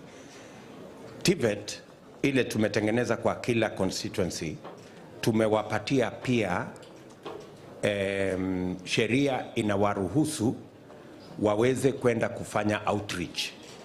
Tunaweza kutumia ile TVET kwa ile skills ya baking, kwa ile skills wanaweza kwenda kufanya kazi hiyo katika vijiji, you know? Yeah. Na kuna kitu pia inaitwa recognition of prior acquired skills. Unajua kuna mtu mwenye tayari ameelewa kufanya jambo fulani, kama hata hiyo baking. Sasa ni ile tu kusaidiwa kuielewa vizuri na apatiwe hati ya kusema this person is qualified to do this. They don't have to be, sio lazima wajue Kiingereza, bora wanajua ile kazi baking. Hata kama ni kwa Kisomali wanapatiwa certificate kusemekana huyu mtu anaweza ku bake cake. Exactly. Sio lazima ajue Kiswahili ama hata Kiingereza. Yes. Si ndio? Kwa sababu baking haifanywi kwa lugha yoyote. You know, baking ni skill. Yes. You know, you don't have to speak to the skill. Exactly. And you can acquire that skill not in any particular language. Yes. Tunaelewana? Tunaelewana. So we should be able to do that. And then number two, tunajua changamoto kubwa sana ya wamama katika kiwango hiyo ni mahali ya kupata pesa ya kuinua ile biashara kidogo wanafanya. Yeah. Si ndio? Yeah, exactly. Na umesikia tumesema kama Kenya Kwanza, mbali na pesa ya CDF ambaye ni kama milioni 120 kwa kila constituency, right? Milioni 100 kwa kila constituency. Kuanzia mwaka huu serikali yetu mpya ya Kenya Kwanza, mbali na milioni 120 ya CDF ya kujenga shule na kulipa basari, tunaweka pesa ingine milioni 150 kila constituency kila mwaka ya kuinua biashara ya hawa watu wote wa chini wakiwemo wa mama wako. 150 million shillings every year ya kuinua hiyo biashara, na hiyo pesa itakuwa haina interest. Unapatiwa, unafanya biashara naye, mwisho unarudisha, mwingine anapatiwa namna hiyo, na ukipima hiyo pesa itakuwa karibu shilingi milioni 40 kwa kila ward. Na tumesema hiyo pesa isipatianwe huko kwa county ama isipatianwe kwa constituency, ipelekwe kwa ward. Thank you. Ili sasa wamama wako wanaweza kwenda kukopa pale, wafanye biashara, wafugaji kidogo kidogo wakope pale, na tutakuwa tunaongeza kila mwaka mpaka hiyo fund ijae, ifike mahali ambapo kila mtu anaweza kufikiwa. Na tumesema tutacommit 50 billion Kenya shillings every year katika hiyo fund ya kufanya biashara ya micro and small enterprise. Sio kama mnaelewa Mama Fatuma? Yes. Tumeelewana? Yes. So pale sasa ndio tutaconnect ile kazi unafanya na msaada wa serikali kwa wale wa mama ili hiyo skills unawapatia ya hina, skills ya baking, cherani, wanaweza kupata pesa yao, wanaweza kukopa pesa, wanunue hata hiyo cherani wenyewe na walipe polepole, kwa sababu itakuwa ni malipo ambayo haina interest. Tunaelewana? Vizuri sana, that will help. That will help, I'm sure. Yes. So, and it will help tackle issues of women, kina mama, na pia vijana na wale wengine ambao pengine hawajapata elimu sana. Si ndio? Yes, kabisa. Asante sana. Thank you, Excellency. Thank you very much. Next ni small scale traders Doris Wangeshi, alafu atafuatwa na transport Mohamed Gabo.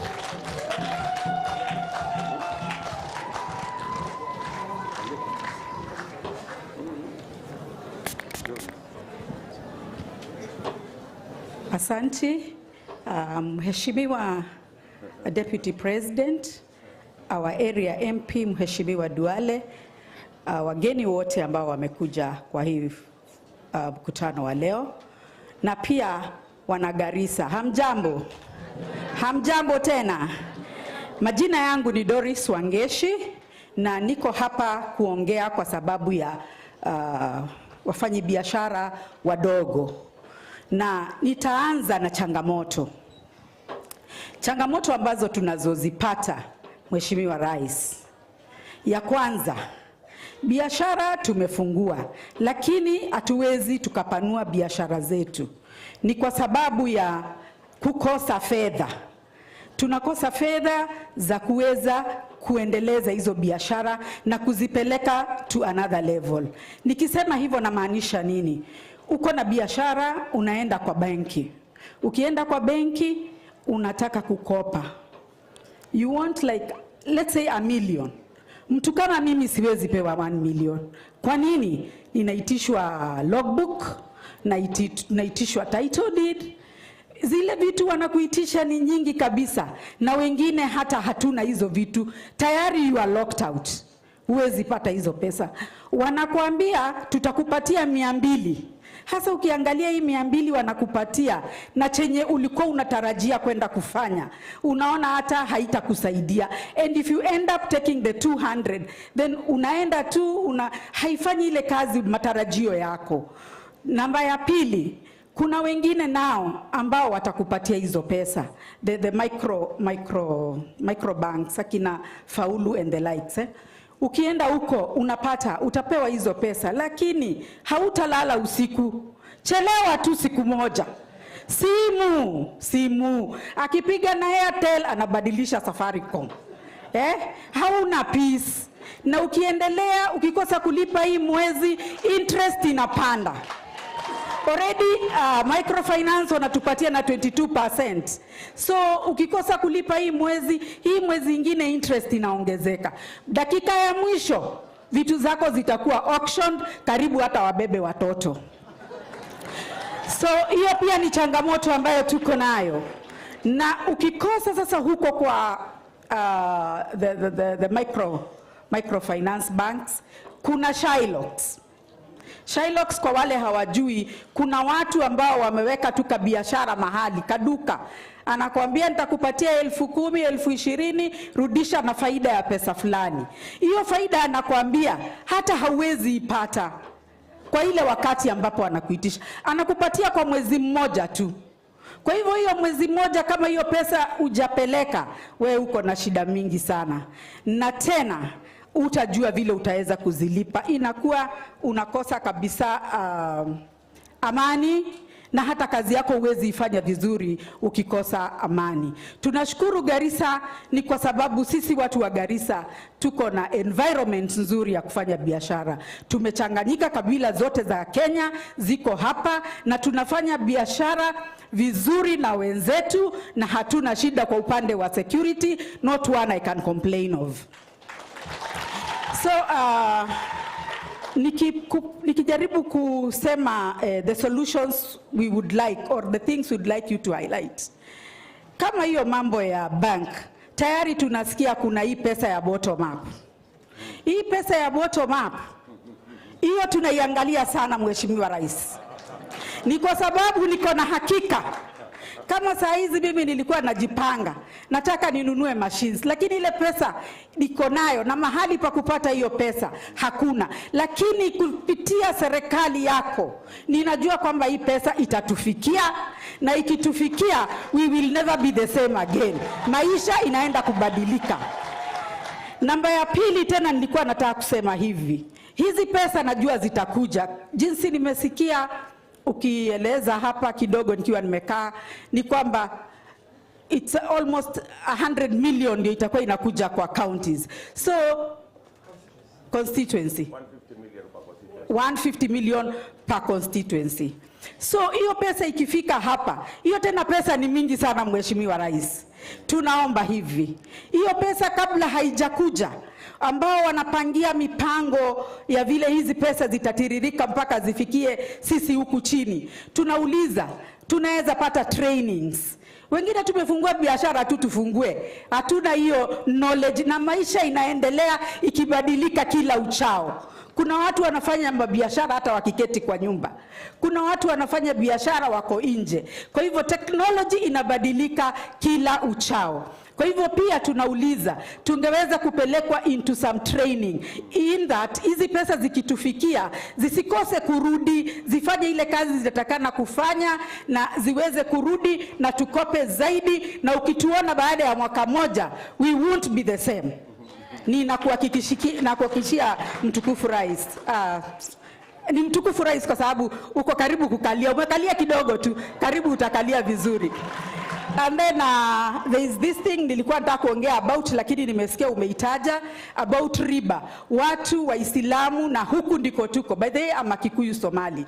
So watu waje tuko huku hatupendi maneno ya riba, na tunakushukuru sana ni kwa sababu umetoa hiyo riba, na najua pesa ikifika hata ule mama mboga atasema hapana, sichukui hii iko na riba, dini nakata. Pesa tutachukua na tutafanyisha kazi. Asante sana. Asante sana Wangeshi. Nafikiri mambo ningetaka kukuuliza, nafikiri umeeleza vizuri. Pengine tu ningetaka ujue ya kwamba training is a very important component. Na ningependa kuuliza wafanyabiashara wote, njia ya kupata hii pesa kwa urahisi ni kuwa katika kikundi. Unajua mara nyingi unaulizwa security, unaulizwa logbook, unaulizwa title deed, kwa sababu ni lazima kuwe na security. Lakini ukiwa katika sacco, ukiwa katika cooperative, hiyo cooperative inasimama kama security. So that's part of the training. How do you access this money? Ni vipi unaweza kupata hii pesa bila ya kusumbuana? Ni kuhakikisha kwamba uko kama ni pale kwa mahali mnafanya biashara, mko na sako yenu ya watu 20, watu 30, ndio hiyo pesa inaweza kupatianwa kwenu, na mnaweza kutumia ile kitu inaitwa group guarantee kuhakikisha kwamba nyinyi wenyewe mnajisimamia katika kukopa hiyo pesa. Ndio tuondoe mambo ya security, title deed, logbook. Sijui kama unaelewa ya kwamba hii pesa si pesa ya bure, ni lazima ilipwe. Ile kitu tu ambayo haitakuweko ni interest. Yes. Lakini ama mngetaka pesa ya bure? Hapana. Hamtaki ya bure, si ndio? Mnataka kufanya biashara, mrudishe, mkope tena, mrudishe, Yes. mkope tena, muendeshe biashara yenu. Si namna hiyo, Doris? So nafikiri umenielewa. Tumesema tunaweka bilioni 50 kwa budget ya serikali. Yes. Kila constituency itapata milioni 150 minimum. Yes. Kulingana na wingi wa watu.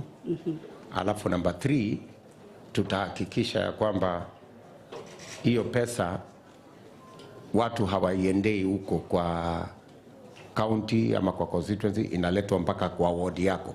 Yes. Una apply hapo kwa ward. Yes. Mahali huko na MCA wako hapo, mtakuwa mnaangaliana. Si namna hiyo? Alafu ndio, lakini kutakuwa na usimamizi wa serikali kwa mambo haya katika hiyo mpango ya bottom up, kuinua wale wako chini, tuanze safari ya kutembea pamoja. Yes. Si namna hiyo?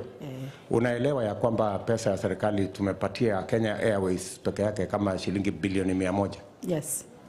So na nyinyi pia mnalipa ushuru, si namna hiyo? Kabisa. So tukichukua tena pesa ya serikali tuwapatie kufanya biashara, iko makosa? Hakuna makosa. Tuendelee namna hiyo.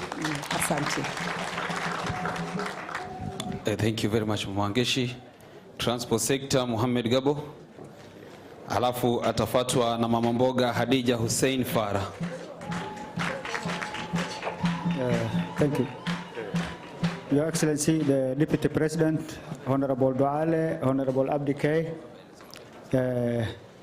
Major Deko, who is the governor aspirant, my women Rep Mulki, Senator Falhado. Okay, let me proceed. Your Excellency, from the outset, from the onset, it's important to Kiswahili. Oh, Mohamed Gabo. Kiswahili ni ngumu kidogo, na ile kitu mimi nataka kutaja hata ingine hakuna Kiswahili ndani. Tutapata tu kwa Kiingereza.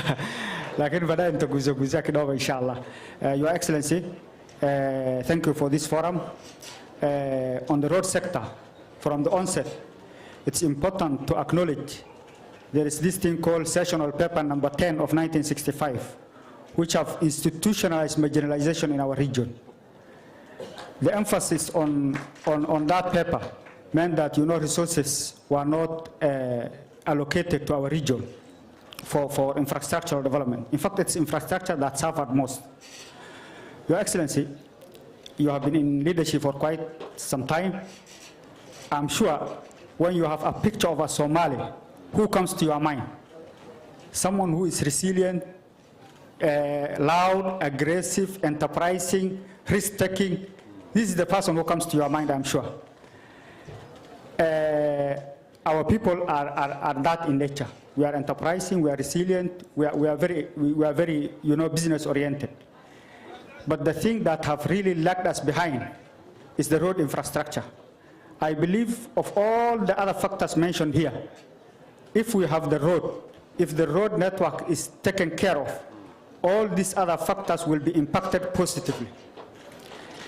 You understand, Your Excellency, from, I think, independence, the first time we saw tarmac was 40 years later, and it was less than 5 kilometers. We appreciate your role in the Nuno Mudogashe Road. We also appreciate your role, because you have followed this thing, in this Lamu corridor, even though we are told it is not bitumen standard. So what we will request is that this Garissa is very strategically placed, both in the region and in Kenya. We have the river here. We are, you know, centrally placed when you consider the map of Kenya or for other northern Kenya counties. So the sea is here.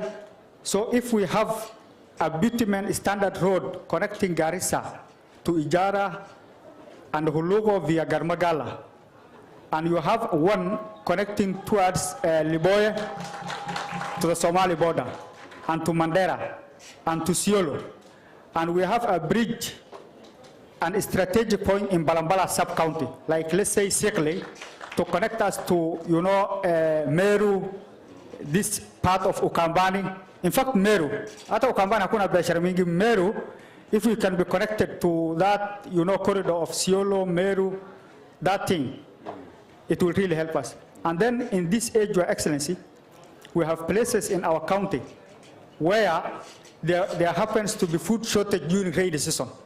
And our rain is scarce and far apart. And even with that, you will hear when it rains, there are some places that are cut off. So if we can have also a maintenance, program, whereby whenever the rainy season onset, after the rainy season onset, we grade these roads.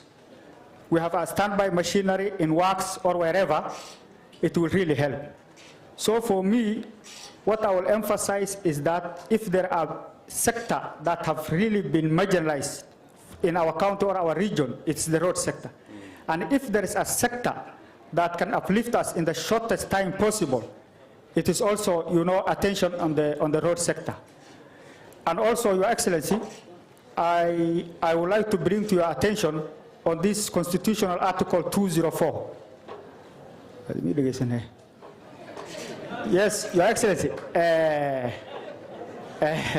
Sorry. When we have this constitutional article called 204. It's about equalization fund. That fund, the period is about to lapse. And the same have also been, mutilated by adding some counties through something called poverty indicators. I think what we will request you is that once you come in, inshallah, you dedicate that fund to northern counties, increase its lifespan, and also specifically allocate it to the road sector. It will really help us, the equalization fund. And you remove these counties called poverty indicators. There is nothing called poverty, that's artificial. It is us who have suffered marginalization, and that is, it will only be right if it is meant for us. So, Your Excellency, I know you have the technical capacity and your technical team. This is the road sector we want you to put emphasis. I believe it will uplift every other sector. That is that shortly, and something which is very related to this economic forum. These technical guys told me not to add any other word, but you will give me that small permission. I personally, I was on the other side of politics. We had a very enriching engagement with my brother Duale. And Duale is a man we come from very far. And when I tell you we come with him from very far, it was not always rosy. We had our wars, we had our friendship.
kwa hiyo program.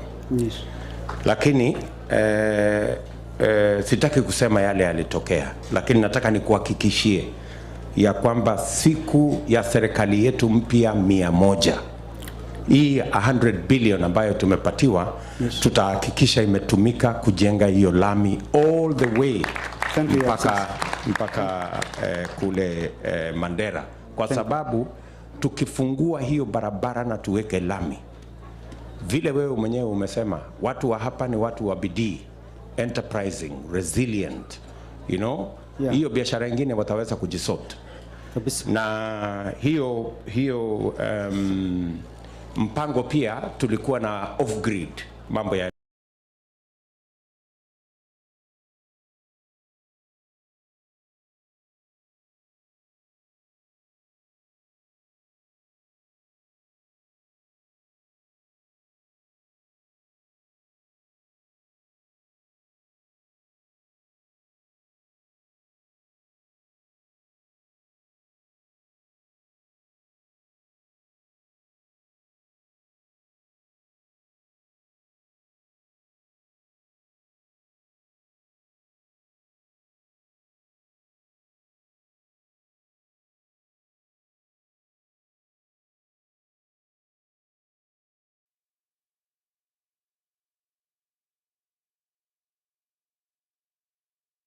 kupindua hiyo pesa wapeleke mahali pengine.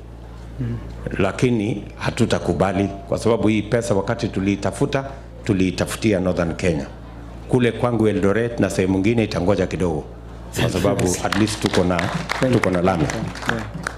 Alafu nikubaliane na wewe mambo ya equalization fund. Mimi nakubaliana na wewe kabisa ya kwamba equalization fund, the original intention was the 14 counties, ASAL counties. Yeah. So hii mapinduzi ingine ilifanyika hapo katikati si halali. Thank you. Yes. So tutarudisha hiyo equalization fund, tutafute namna ya kuhakikisha kwamba inatumika vile umesema kwa barabara na ukiniruhusu kwa maji. Haya mambo mawili, ili tusichanganye na mambo mengi alafu tena ikapotea, haionekani imefanya impact yake inakosa. So tukitumia kwa barabara na maji tutaweza kuokoa mahali pakubwa katika sehemu hii ya 14 counties za ASAL areas in our country. Sijui kama hiyo unakubaliana na mimi hapo? Kabisa, Your Excellency. Tuko pamoja hapo? Kabisa.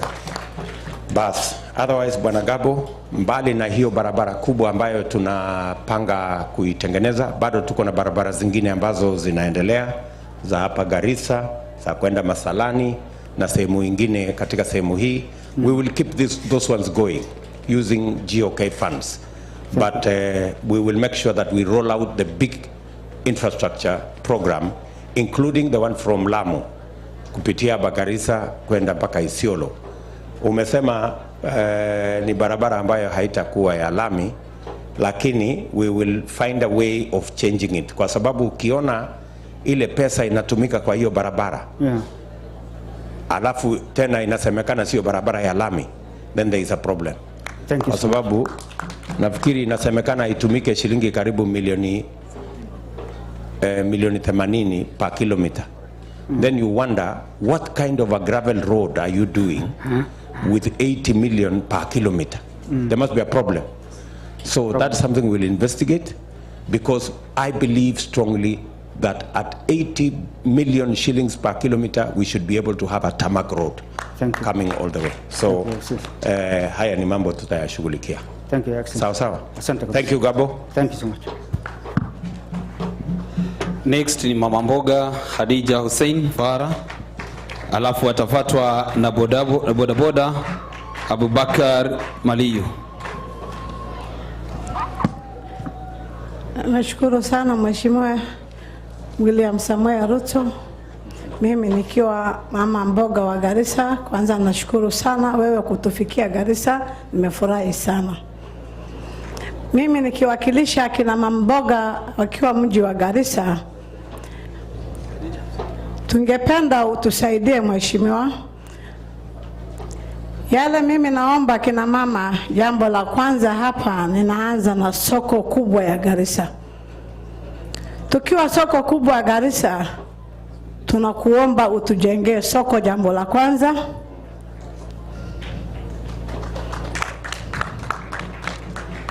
Pili, pia tupate ndani ya soko yetu utujengee soko kubwa na utufanyie soko permanent ya Garissa. Tatu, naomba ndani ya soko sisi tunakaa, ndani ya soko kubwa ya Garissa ya mboga hatuna njia za soko. Tunaomba utufungulie barabara, hata soko ikichomeka tupate mahali ya magari ya zimamoto kutuingililia. Pili, utujengee vyoo za soko, hatuna choo za soko paka wa leo. Tatu, ninakuomba Bwana Hasla, leo tumeshukuru, tumefurahi, hatujawahi pata rais mwingine wa kutuhoji kama wewe, vile wewe leo umekuta kutuhoji. Maneno yangu ya nne, tunapenda utuinue kama kina mama wa mboga, tujiendeleze na tusomeshe watoto wetu. Mahali tuko sasa tuko chini, uchumi uko chini, utuinue kama kina mama wa mboga. Tuende tufike mahali wenzetu wamefika. Uchumi wetu uko chini na uko mbaya sana. Kwanza hii mwaka 5 ambayo iliisha tuko chini kabisa.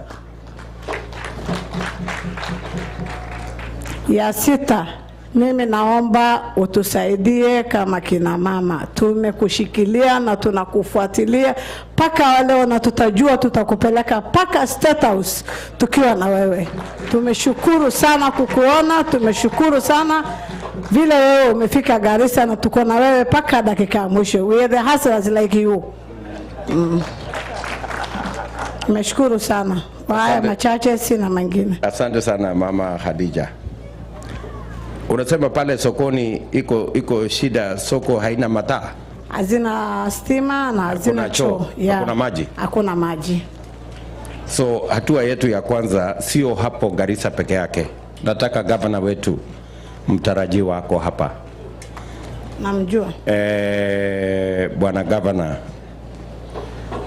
sijui unaweza kumwambia nini Mama Khadija na wale wote wanafanya biashara kama wafanya biashara wa sokoni, kwa sababu mpango yetu kama serikali ya UDA ama Kenya Kwanza ni kwamba kila shopping center, vile tumejenga TVET kwa kila sub county, kila shopping center lazima kuwe na modern market. Tuweke pesa ya kujenga modern market yenye itakuwa na parking, yenye itakuwa na maji, itakuwa na facilities, na wamama wasihangaike tena, wawe ni mahali ambapo wanaweza kufunga mali yao iko salama, waende nyumbani warudie kesho. Nashukuru sana. So na hatutafanya hivyo Garissa peke yake. Tunataka kufanya hivyo Masalani, tufanye hivyo Dadaab, Balambala na ile shopping centers zingine ndogo ndogo tunaweza kujenga pia pale soko ndogo. Serikali ya kitaifa tutatafuta ama tutawapatia pesa ya kujenga soko, lakini serikali ya county lazima itutafutie ardhi mahali tunaweza kujenga hiyo soko, na pia wapange vile hiyo soko itaendeshwa kwa njia ambayo inafaidi wale wafanyabiashara pale.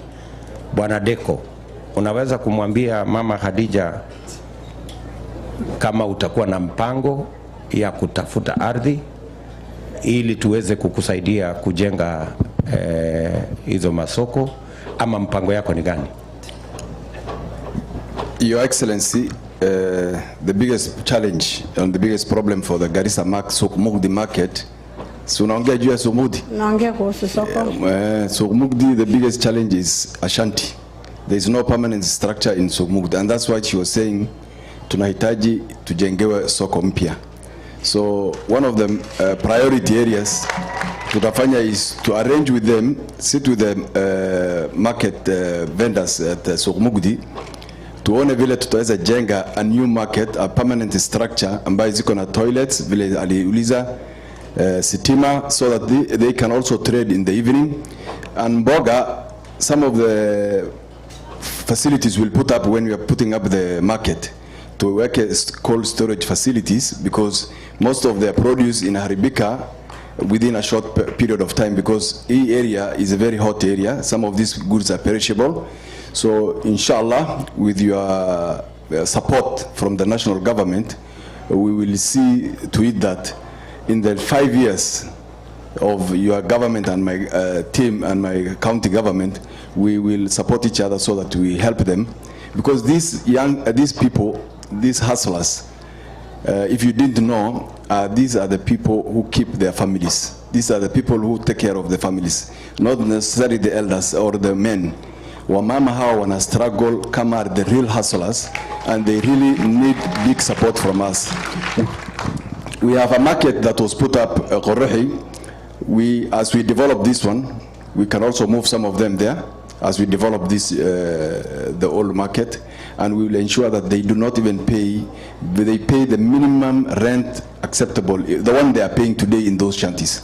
Asante sana.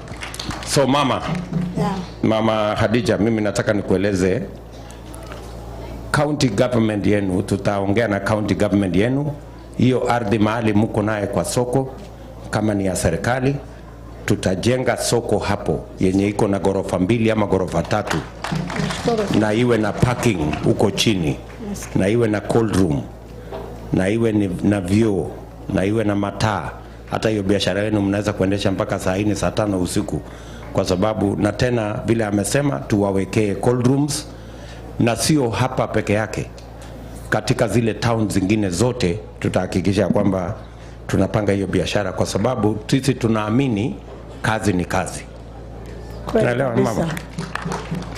Nimekusikia pia umesema tuinue. Hii tuinue sijaelewa. Nataka unisaidie kidogo hapo. Hii tuinue unamaanisha nini? Uchumi wetu uko chini.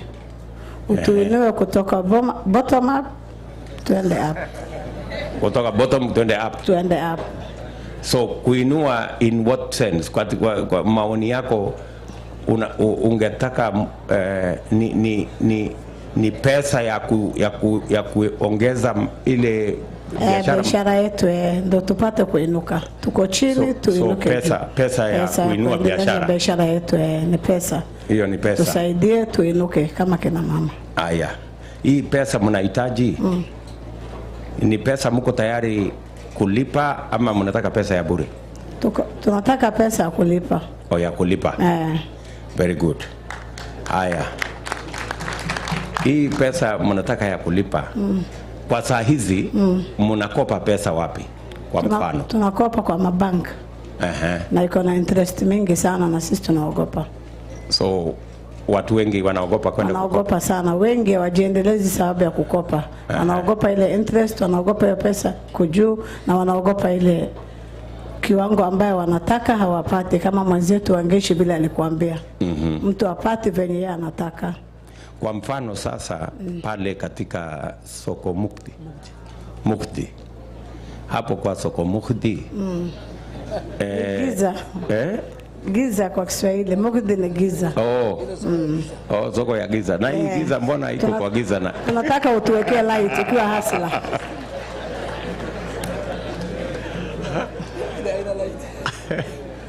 Okay, so hii soko yenu ya giza hii. Pale muna biashara, mama mboga wa kawaida biashara yake ni ya kama pesa ngapi? 20,000, 10,000, 50,000, 5,000 ama ngapi? Zaidi ya hiyo. Sababu gunia moja viazi peke yake leo imefika iko juu kabisa vile iko. Gunia moja viazi leo inatoka shilingi 6,000 Garissa. 6,000. So unahitaji zaidi ya hiyo. Zaidi ya hiyo. Kwa sababu unauza viazi na vitu vingine hapo. Nauza viazi, nauza tomato, nauza kitunguu, watermelon, vitu mingi sana. So pesa hii mnatumia, mnakopa wapi? Mnapata wapi hii pesa? Ama ni pesa ya? Tunakopa kwa Equity Bank. Equity Bank. Wale mnaulizwa title deed ama mnaulizwa ama kila kitu na tunapeana. Na ule ambaye hana? Ule hana anakaa aendelee.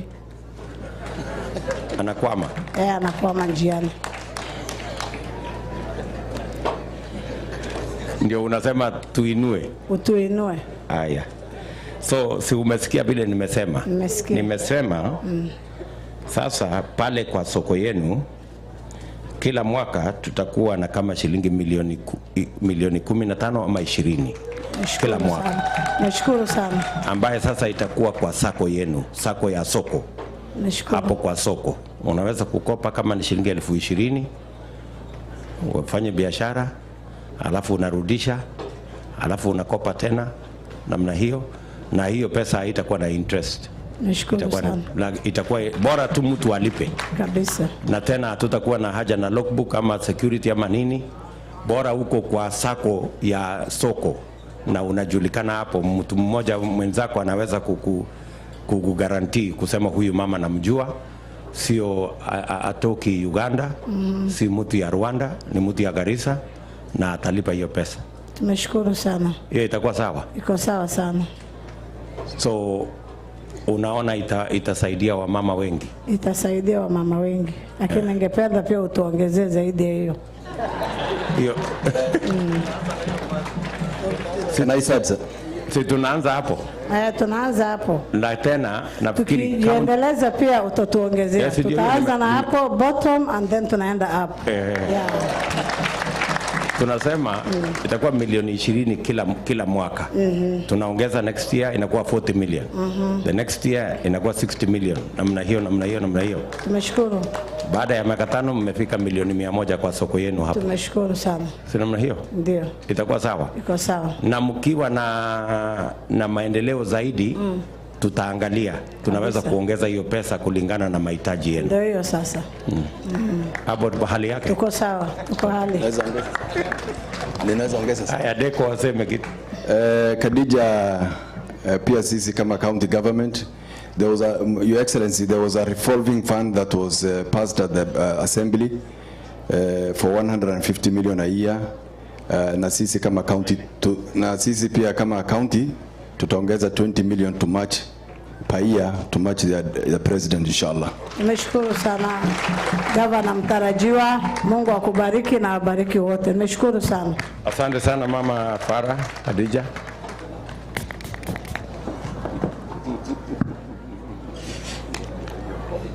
Anayefuata Your Excellency ni bodaboda Abubakar Maliyu.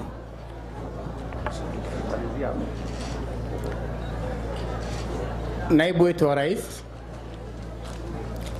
mbunge wetu, wazee, akina mama, vijana na wanabodaboda wenzangu, assalamu alaikum wa rahmatullahi wa barakatuh.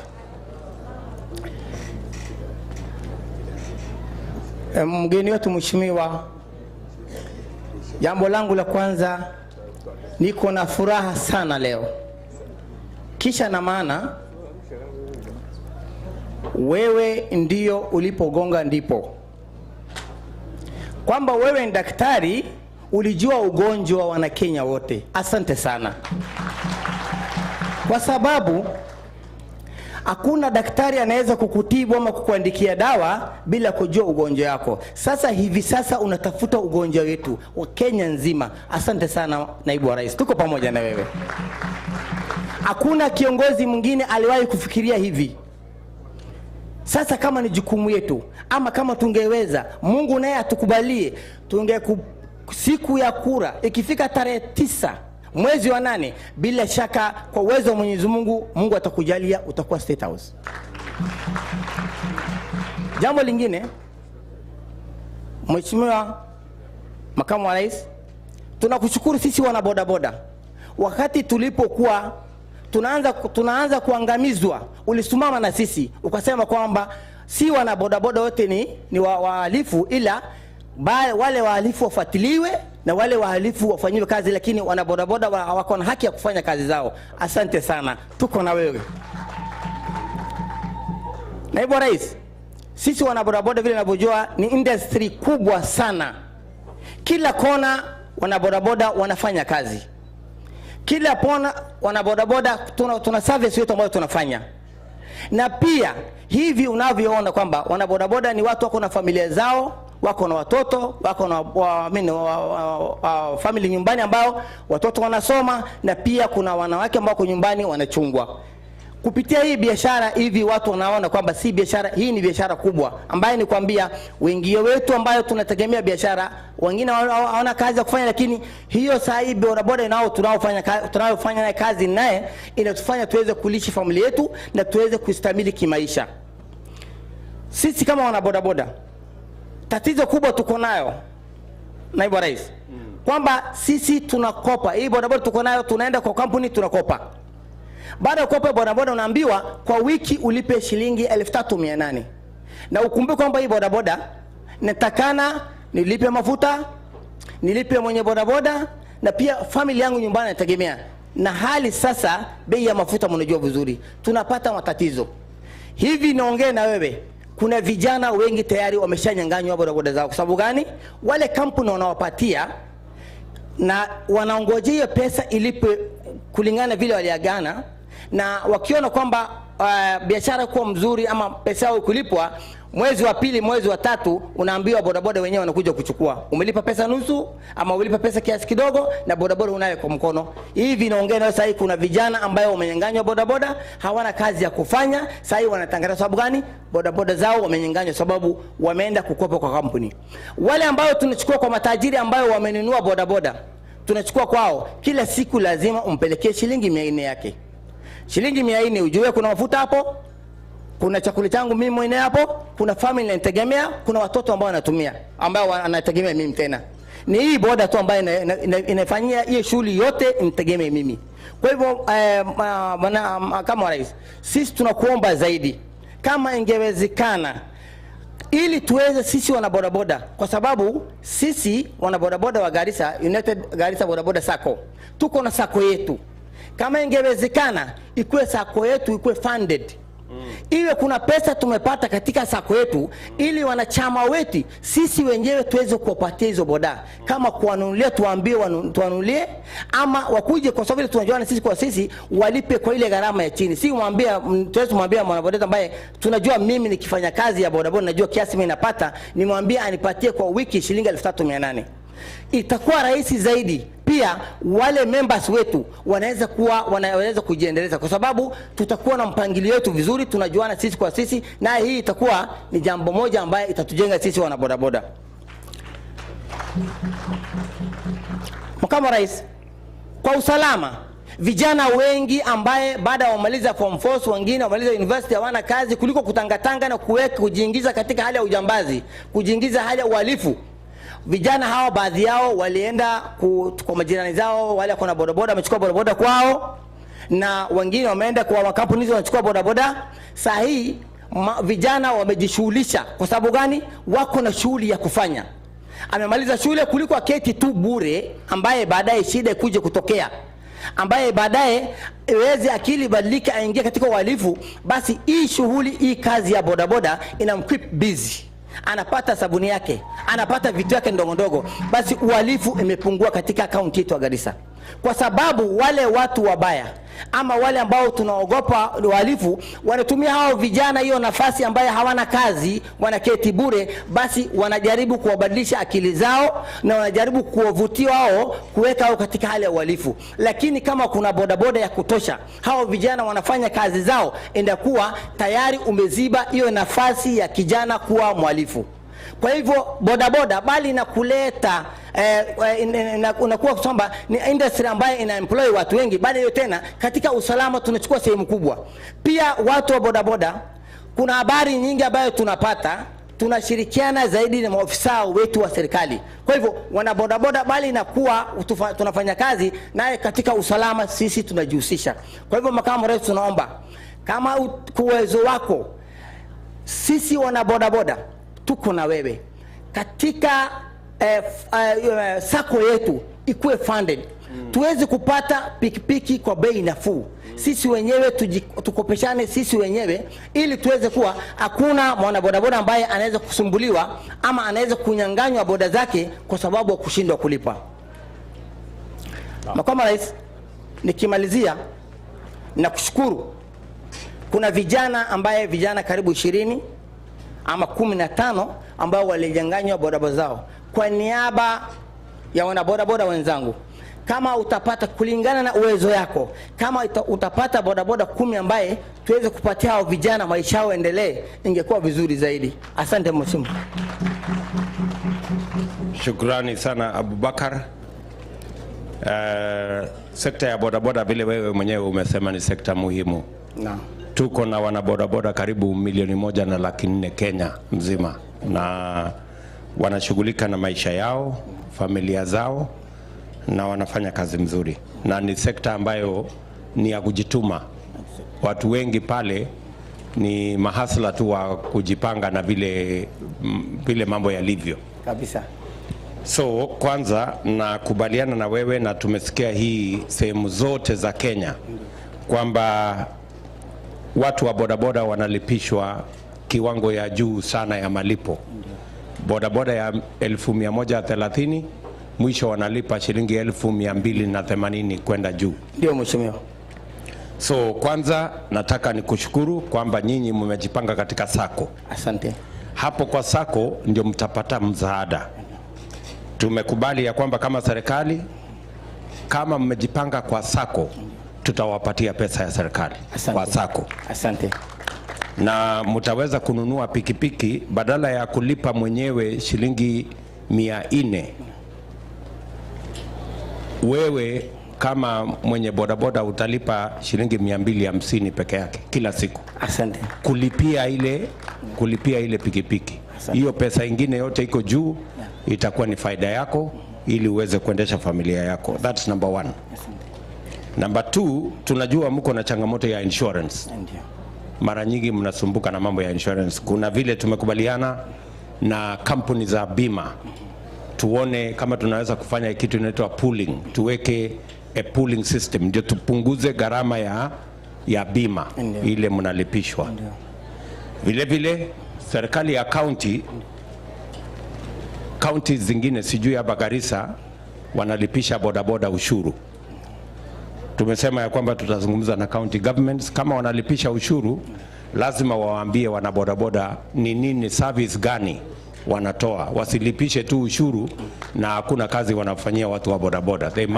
The county government must show if bodaboda people are paying tax, what is the service that the county government is giving to them, so that they don't just pay tax for the sake of paying. Sijui umesema jambo lingine ambalo ni la muhimu sana. Umesema sekta hii ya bodaboda inasaidia vijana wengi ambao hawana ajira. Ndio. So sekta hii is responding to another challenge ya vijana wengi ambao wako katika miji yetu, wako katika vijiji na wana ajira. Ningependa kukuambia Bwana Abubakar na wenzako ya kwamba pia tuko na mpango maalum, mpango makusudi ya kuzalisha nafasi za ajira kwa vijana wetu wa Kenya na vijana wa Garissa especially. Asante mheshimiwa. Tunajua ya kwamba kuna vijana wengi wamemaliza shule form 4 certificate, wako na diploma degree wengine, lakini hawana ajira. Ndio. Na umesikia tumetangaza ya kwamba tutakuwa na hazina maalum na makusudi ya kutengeneza ajira za vijana wa Kenya. Na tumesema hiyo hazina tutaanza na shilingi bilioni 100. Nataka vijana wa hapa Garissa wanisikize kwa makini. Asante. Tumekuwa tukizungumzia jambo hili la ukosefu wa kazi kwa muda mrefu, na haija kuweko na mpango maalum. Ni watu tu kusema tuko na shida ya ajira kwa vijana, tuko na shida ya ajira kwa vijana, and there has never been a deliberate program on how to create jobs for the young people of our nation. Very sure, sir. It is not enough. Mahali tunasimama kama Kenya Kwanza, it is not enough to say we are going to grow the economy and the economy will create jobs. No. We are going to be deliberate. As we have said, we are going to change our development model. We will borrow less, but we will create more investment. Thank you. And we will not just invest, we will be deliberate about where we invest. We are not going to continue the investment that we have done the last 5 years on capital intensive projects, infrastructure projects.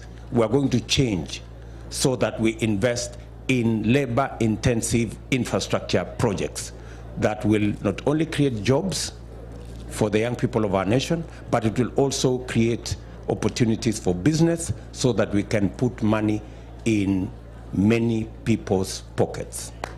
Sijui kama nanielewa. Tunajua shida ya bodaboda imechangiwa na vijana wengi ambao wanatafuta namna ya kujiendeleza. Lakini mbali na kwenda kwa bodaboda, tumesema kama serikali ya Kenya Kwanza mwaka huu for the first time tutakuwa na deliberate program ya kuzalisha nafasi za ajira. Deliberate. Ili vijana wa hapa Garissa tunatarajia ya kwamba hapa Garissa tunataka kuzalisha nafasi za ajira minimum 10,000. Tuwe na nafasi za ajira 10,000 za vijana wa hapa Garissa County. Asante sana. Nafasi ya ajira katika agroprocessing, katika value addition, katika manufacturing, katika housing program. Na mimi najua governor wetu anasikiza. Kwa mfano, tunataka hapa Garissa Town, Garissa City, tuwe na program ya housing, low cost housing, ili wale watu wote wanaishi Garissa hii, badala ya kuwa watu wanalipa rent, waanze kulipa mortgage, na tutengeneze program ya housing ya serikali ambayo itawasaidia wale watu wako na mapato ya chini, shilingi 5,000, shilingi 10,000, badala ya kulipa rent walipe mortgage. Na hizo nyumba tutajenga na vijana wa hapa Garissa. Na hiyo ujenzi wa manyumba, mambo ya agroprocessing, ile tulisema feedlot, hiyo tulisema abattoir, mambo hii tumesema ya kilimo, hapo ndio tunatafuta nafasi ya kuzalisha nafasi ya ajira. Na our projection is that we want to create minimum 10,000 jobs in Garissa County so that we can begin the journey ya kuhakikisha kwamba vijana wa Garissa wanafanya biashara ingine mbali na yale wanafanya saa hii ya bodaboda na all the other things they are doing. Tunaelewana Bwana Abubakar? Ndio sir. Na itasaidia kupunguza msongamano kwa sekta hiyo yenu. Niko na swali moja. Ndio sir. Hebu nieleze kuhusu mambo ya NHIF. Mheshimiwa, wengi wetu hawana NHIF. Wale ambao wako NHIF ni they are very few. Wengi hawana NHIF. Na jambo lingine kwa heshima yako Naibu Rais ni kwamba tunasumbuana na polisi kila wakati mambo ya license. Vijana wengi hawana uwezo ili kuweza kulipia license. Kupata license hiyo ni shilingi 6,000, 7,000. Serikali hapo inapoingia, Mungu anapokujalia, tungeomba hiyo license kutoka shilingi 6,000, 7,000 ipunguzwe angalau kuwe 3,000 ama 2,800, ili tuweze au vijana kila mtu aweze kupata license. Shida kubwa ni license. Vijana hata wengi walishikwa, wale kupigiwa fine, wengine wameshindwa fine wakafungwa sababu ya license. Kila wakati tunagongana na polisi hapa na pale, vijana hawa wengi wao hawana license. Ingine ni kwamba hali ya usalama kidogo nje, ndani ya town hakuna shida, lakini ikifika usiku nje kidogo, wale watu wa bodaboda tunapata shida, na tunapata baadhi ya watu vijana wanatuvamia, wanatunyang'anya pesa zetu na ile simu na ile kitu tuko nayo. So wakati serikali yako Mungu atakujalia ikuwe na post za polisi nje kidogo, kwa sababu usalama usikue ndani ya town, lakini nje kidogo, nje ya town tuweze kupata usalama wetu. Asante. Ni kweli. Ni kweli. Mambo ya leseni ni gharama kubwa, 15,000, 13,000, na hiyo ni gharama kubwa sana. Kwanza tutahakikisha kwamba mambo ya leseni yanaweza kulipiwa na pesa ya CDF. Asante. Ili kila mjumbe aweze kugharamia, na vile vile tu negotiate na wale wanaendesha hiyo biashara, ikuje hapo mahali umesema shilingi 4,000 hapo. Kwa sababu hao bodaboda ni watu wengi na ni biashara kubwa. Sio namna hiyo? Ndio. Alafu mambo ya NHIF umesema ni wachache. Na ningependa ujue ya kwamba ni maoni yetu na mipango yetu ya kwamba kila Mkenya lazima awe na bima hiyo ya NHIF. Wale wanalipa saa hizi 500, tutaona vile ya kupunguza ikuje chini kidogo ndio watu wengi waweze kulipa. Na wale hawana uwezo wa kulipa tutawasaidia kulipa kama serikali ndio kila mtu aweze kwenda hospitalini atibiwe na aende nyumbani bila ya matatizo. Asante. Sawa? Asante. Nashukuru zaidi mheshimiwa, tuko pamoja na wewe. Thank you. Your Excellency, on behalf of the Kenya Kwanza team which you are spearheading it, on behalf of the county economic team, we wish to end there and welcome Mheshimiwa Aden Duale to carry on with the remaining program.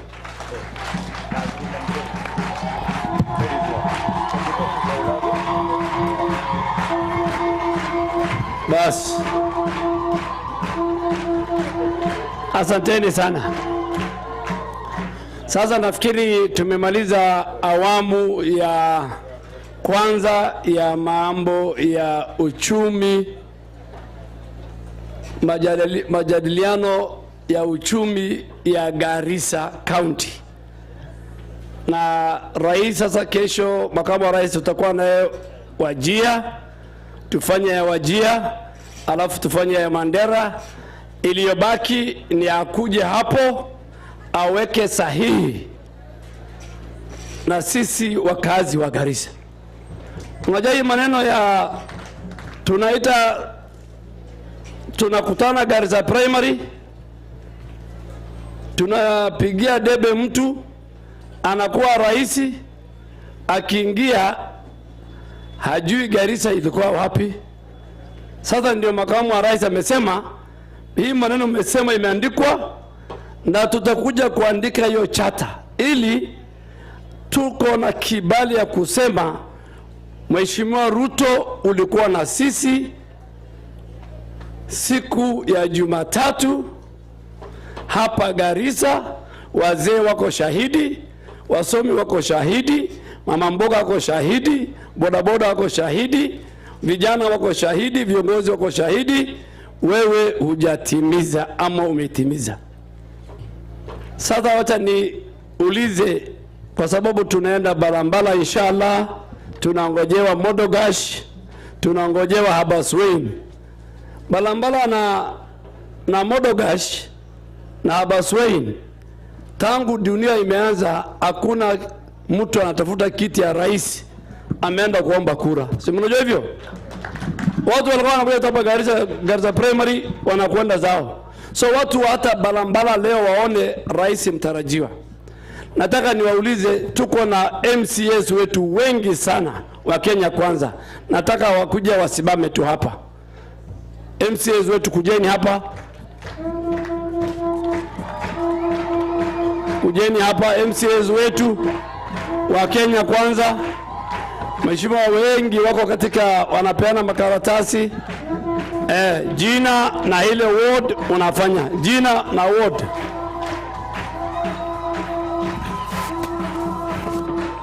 Kwa majina naitwa Khalif Hassan Garbat, ward 15 ward. Ismail Ali Abdullahi, alias Jaba, Sankuri ward, Fort Kenya. Thank you. Kwa majina naitwa Abdulwali Kasim Ismail, MCA ya Masalani ward, and I'm the only MC aspirant on a UDA ticket. Asanteni sana.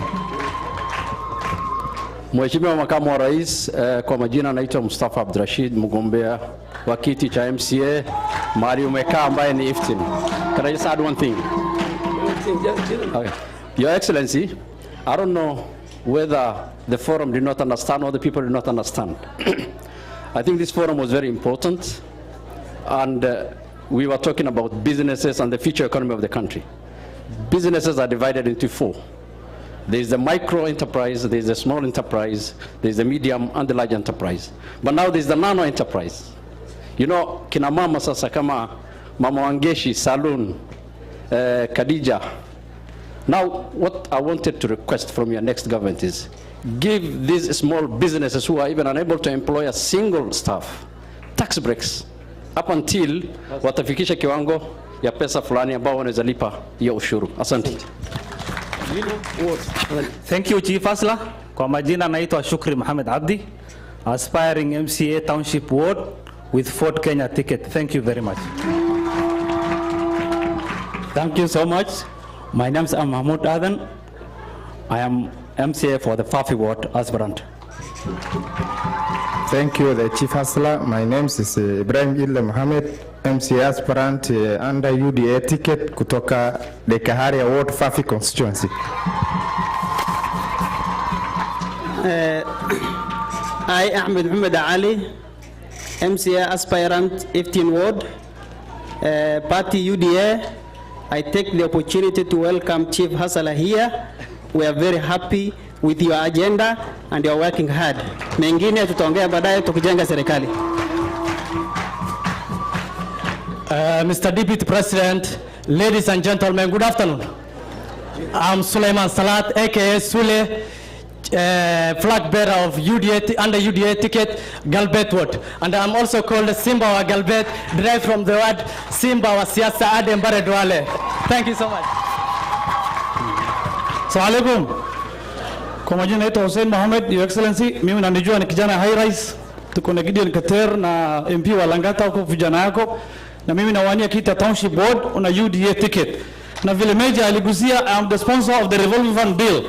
It was maybe in place in this second phase of revolution, but Major Dego akiwa governor, it will be implemented. Thank you so much.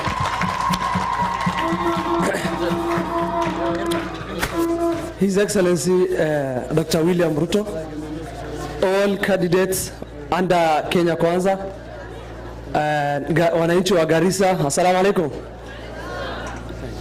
Mimi naitwa Aden Somane Oyo, natafuta kiti cha MCA Bura Ward under Kenya Kwanza, tujibebe wa Kenya party. That's why we are thinking alike. Actually, party yangu inaamini kwamba pesa kwa mfukoni, na hii inaitwa bottom up.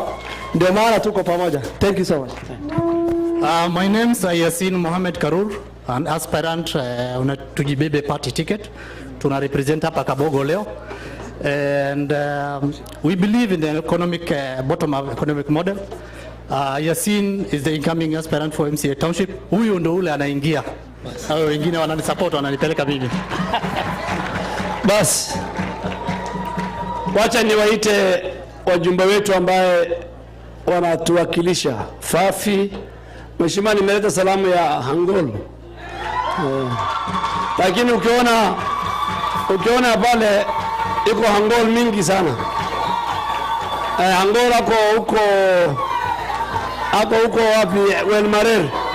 Bas na wengine, most of our MCAs are also presenting their papers.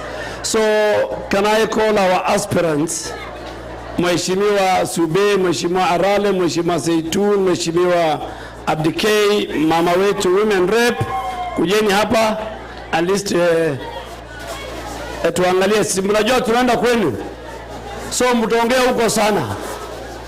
Sisi wote tutaongea, wengine wataongea Balambala, wengine wataongea Modogashe. Tutaenda leo. Wacha nianze na mama Kali, mama women rep. Karibu.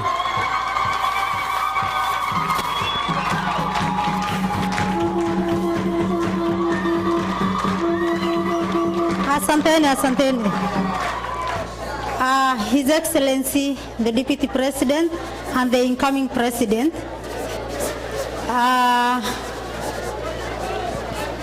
All the candidates under Kenya Kwanza, wafuasi, wa mama, wa baba, my youth, assalamu alaikum.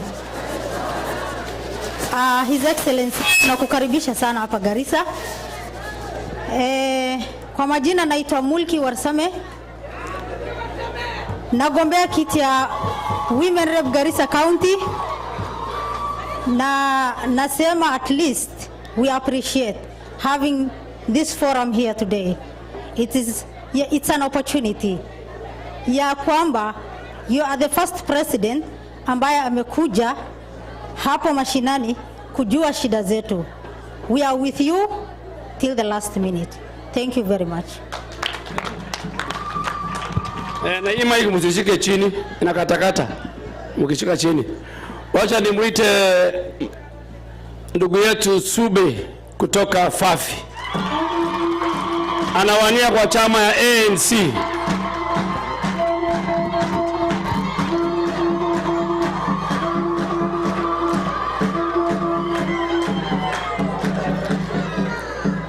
Your Excellency the Deputy President, Dr. William Samoei Ruto, Honorable Duale, our incoming Governor, Senator Falhado, members of Parliament who are aspiring, thank you very much. My name is Mohamed Subegedi, aspiring for the Parliamentary Seat 5 constituency. Inshallah, we'll stand with you, Dr. Ruto, so that you become the 5th President of the Republic of Kenya. Thank you. Nilikuwa nimesahau. Tuko na MCAs wetu ambaye sitting MCAs, wengine nominate wa mama msimame. Our MCAs, current MCAs. Wako wengi sana hapa. Asanteni. Hata huyo anaitwa Gedi.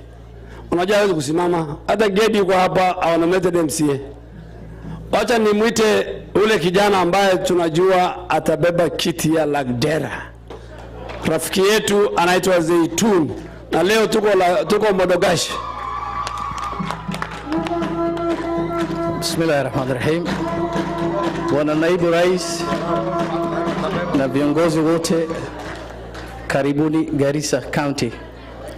Kwa majina naitwa Abdul Ghani Ibrahim Zaitun, aspiring for Lagdera constituency seat. In fact, tunashukuru kuwa na sisi hapa, and in fact it's one of the first of its kind.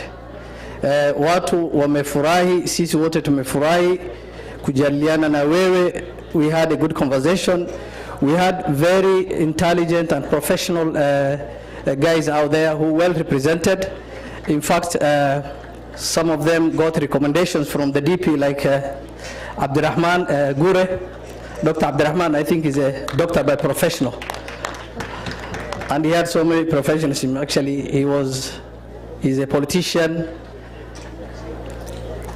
He's a politician as well as a farmer of late. Bwana Naibu Rais, tunakushukuru, and in fact we are heading to the Mashinani, deep into our constituencies, Balambala, Lagdera, and that will going to be a historic visit, in fact. Thank you very much and welcome all.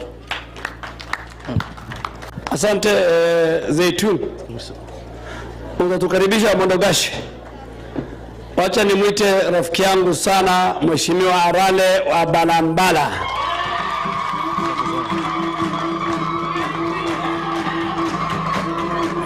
Asante sana Mheshimiwa Duale.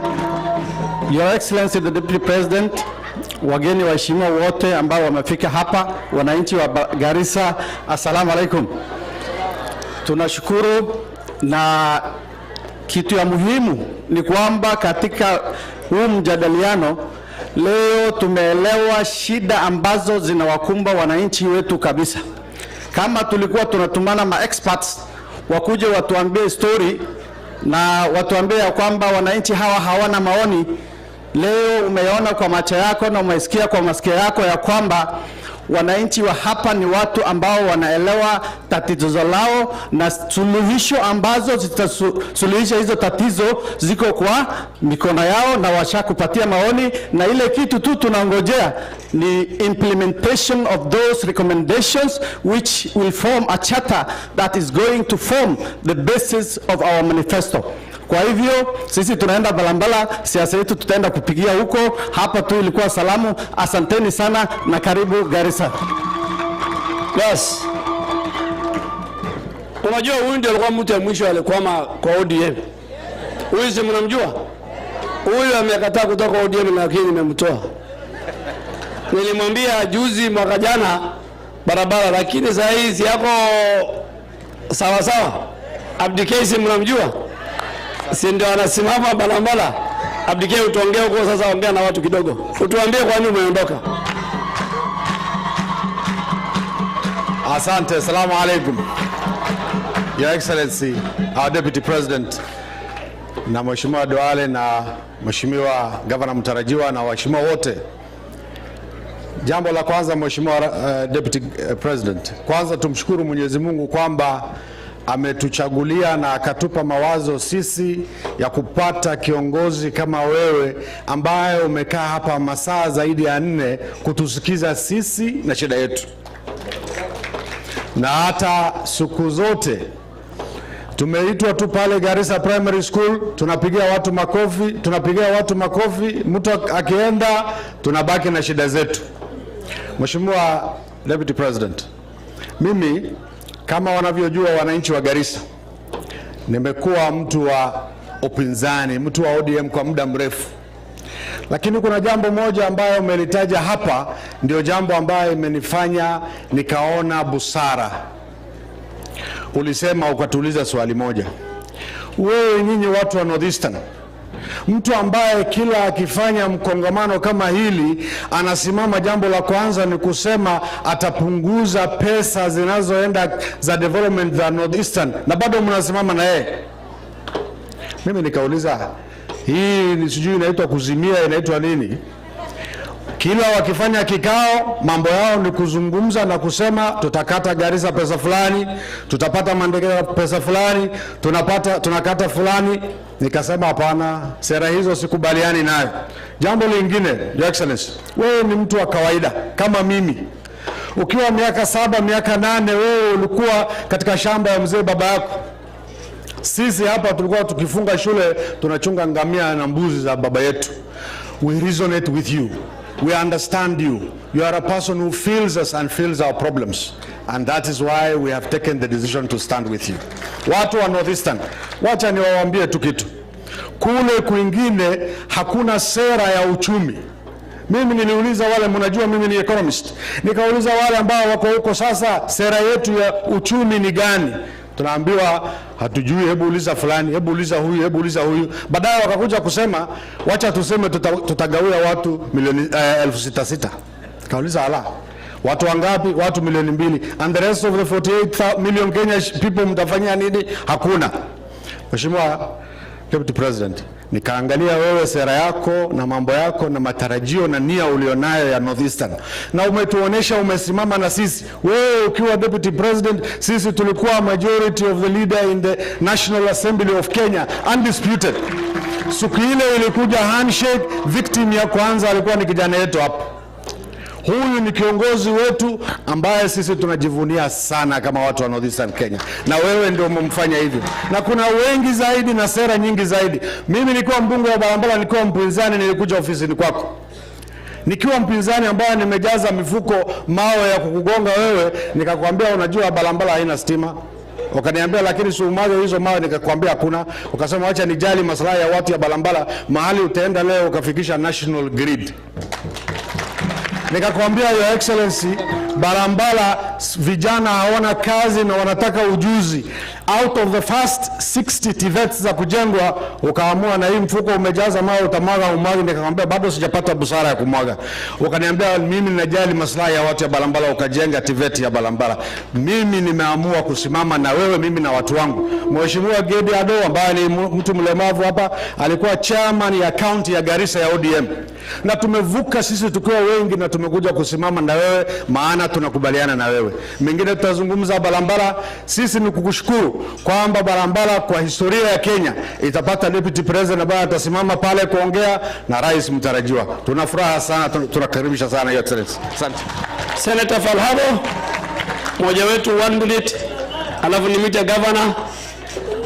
Na asanteni watu wamekuja kwa wengi sana. Nataka nipatie wakati mwingi makamu wa rais aongee na sisi na candidate wetu. Asante leader. Your Excellency, karibu Garissa, all protocol observe. Your Excellency, leo ni siku ya Garissa hustlers. Mimi sina mengi, lakini nataka kuambia Garissa wakaaji kuwa mtamchagua rais wenu His Excellency William Ruto as your fifth, kwa sababu wakati wa mjadiliano wa revenue formula ambayo ililetwa kwa Senate, His Excellency county yake ilikuwa inapata pesa, lakini alikuja na formula ambayo inasema win-win formula. Hiyo formula some of his senators ambayo walikuwa kwa Senate, county yao ilikuwa inapata pesa mingi, lakini Garissa County was among the ASAL county that was losing that revenue sharing. Lakini naomba kwa wakazi wa Garissa mchague viongozi ambaye wanatimiza ahadi yenu, wanajua shida zenu, na mnajua ndugu yetu my uncle leader Duale, he is the leader of pastoralists, anajua shida za pastoralists pia. Kuwa some of the counties ambayo walikuwa wana lose that money, Your Excellency ulitushika mkono ukakuja na formula ambaye inasema win-win, kwa sababu wewe unatimiza na unakusanya Wakenya wote. Asanteni sana, karibu Kenya. Karibu Garissa, Your Excellency. Karibu Kenya. Hapo ni Kenya. Hata hujakosea. Meja kuja 1 minute. Mkaribisheni Meja.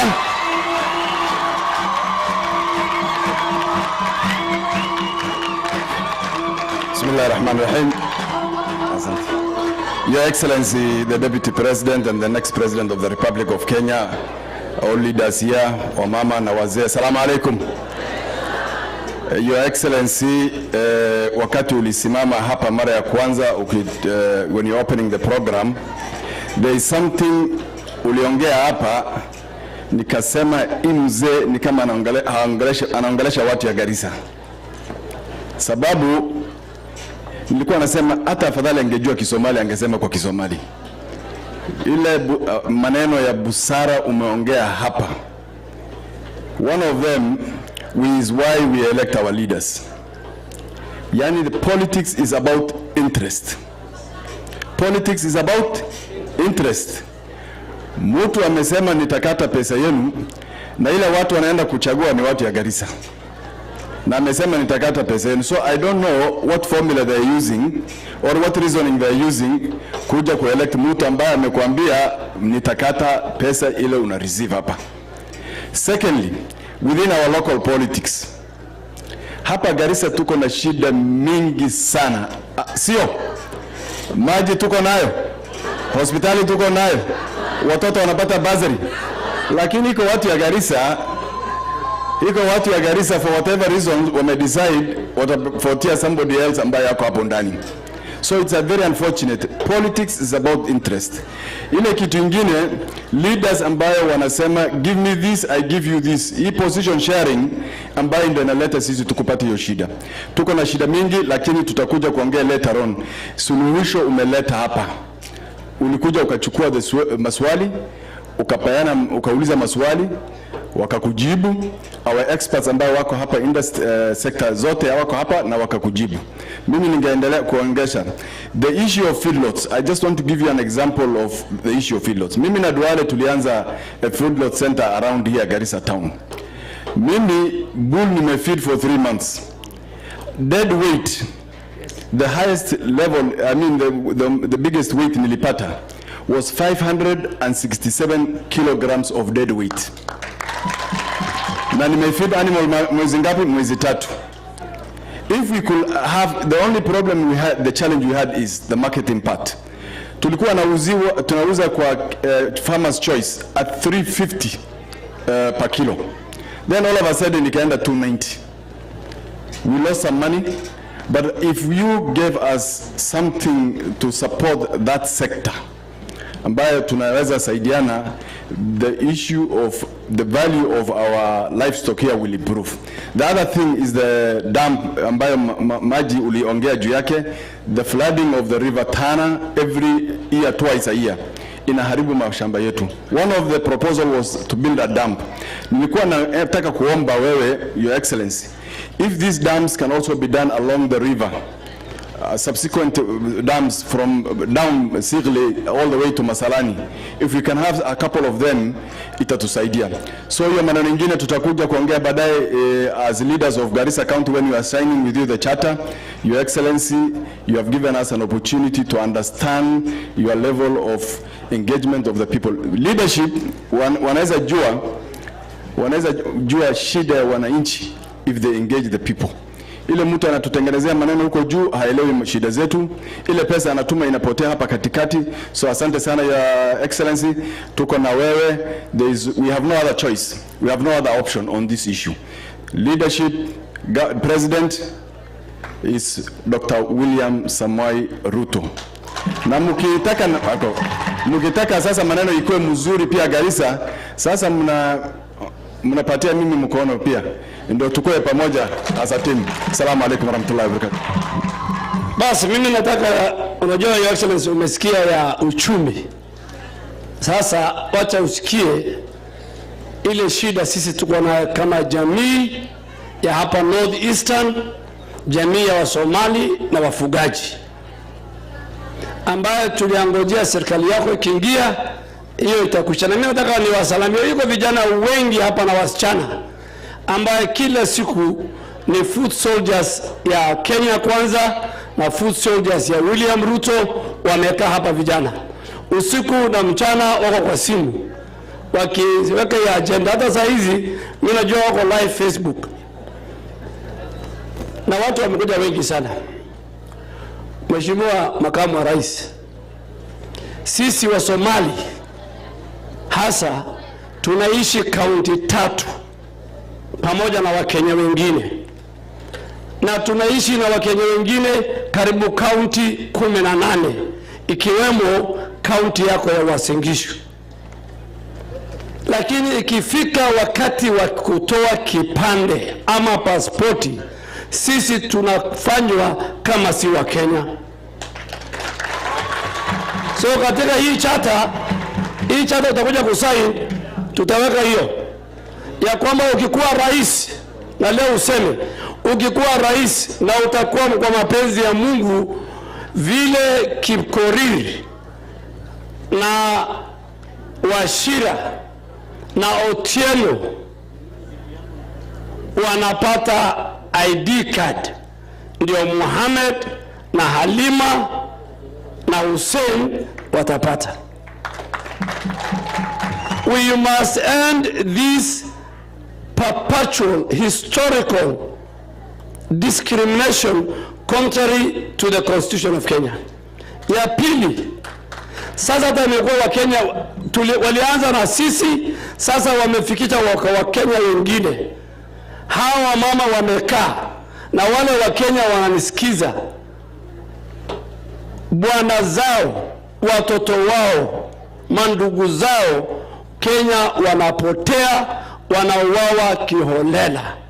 Your government must bring an end. Our government must bring an end to extrajudicial killing. Ya tatu, na mimi na wewe unajua tumetembea safari. Katiba ya Kenya imeweka equalization fund.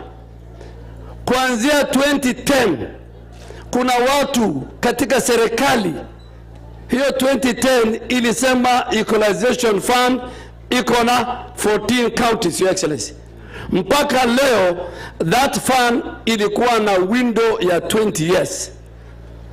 Badala ya kuimplement hiyo equalization fund, wakatuletea ile upuzi ya BBI.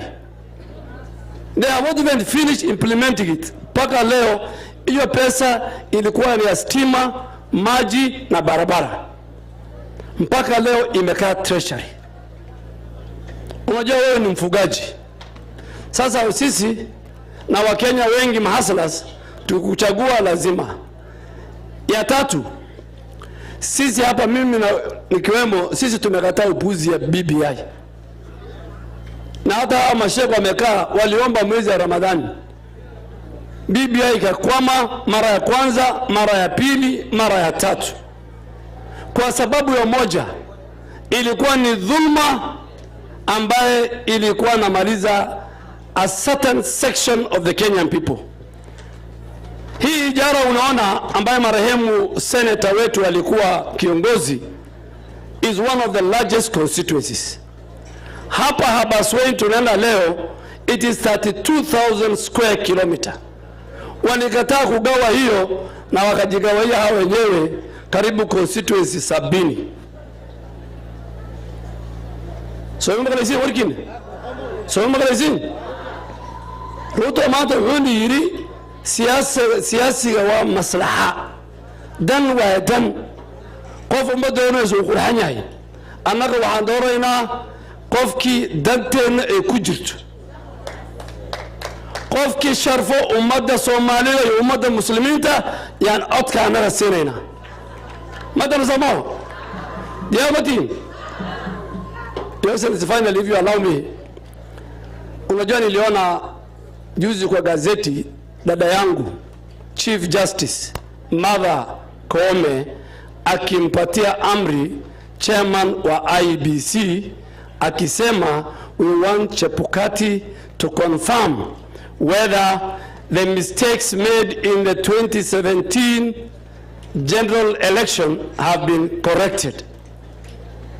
Mimi nataka nimwambie Chief Justice, with a lot of humility, with a lot of respect, you are out of order. Hiyo si kazi yako. The judiciary is the arbiter. The judiciary will wait for the elections to be conducted. After the election is conducted, beginning with the presidential elections, the role of the judiciary takes in or comes into play. The Chief Justice cannot purport to collect evidence and direct IEBC on how the general election of 2022 will happen. Please, the Constitution has demarcated lines for each arm of government. The judiciary is supposed to be the arbiter.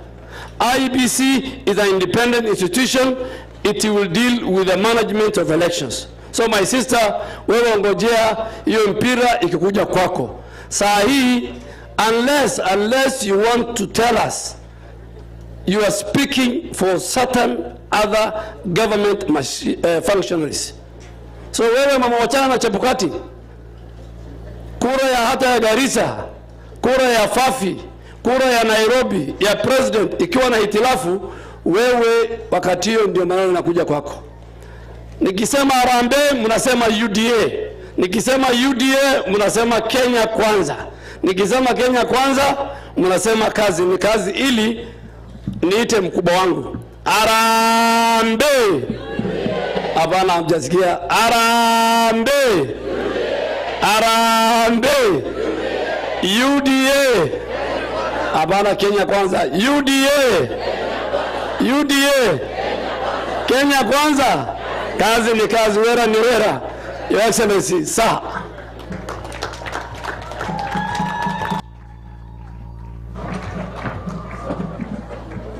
Thank you, Ade. Haya, asanteni sana. Tafadhali naomba tuketi chini. Tuko na viti ya kutosha. Tuketi. Mimi nitasimama hapa na kila mtu ataniona.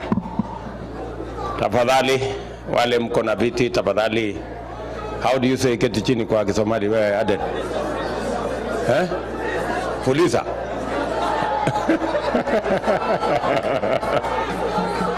Felizo. Felizo. Basi. Asante sana.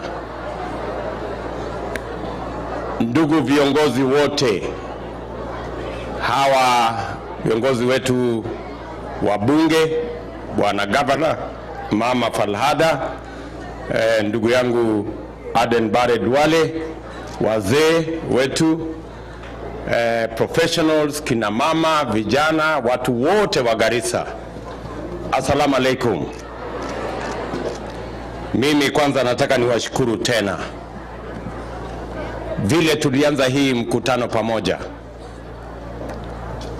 mimi nimefurahi sana kwamba tumepata nafasi mzuri na watu wa Garissa ili tuweze kuwa na mjadala na kubadilishana mawazo.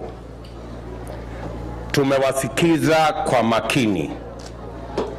Najua hii haikai kama mkutano wa kisiasa, kwa sababu mkutano ya kisiasa huwa na hanjam na kelele na tarumbeta na nini, lakini leo tumekuwa na mkutano umetulia,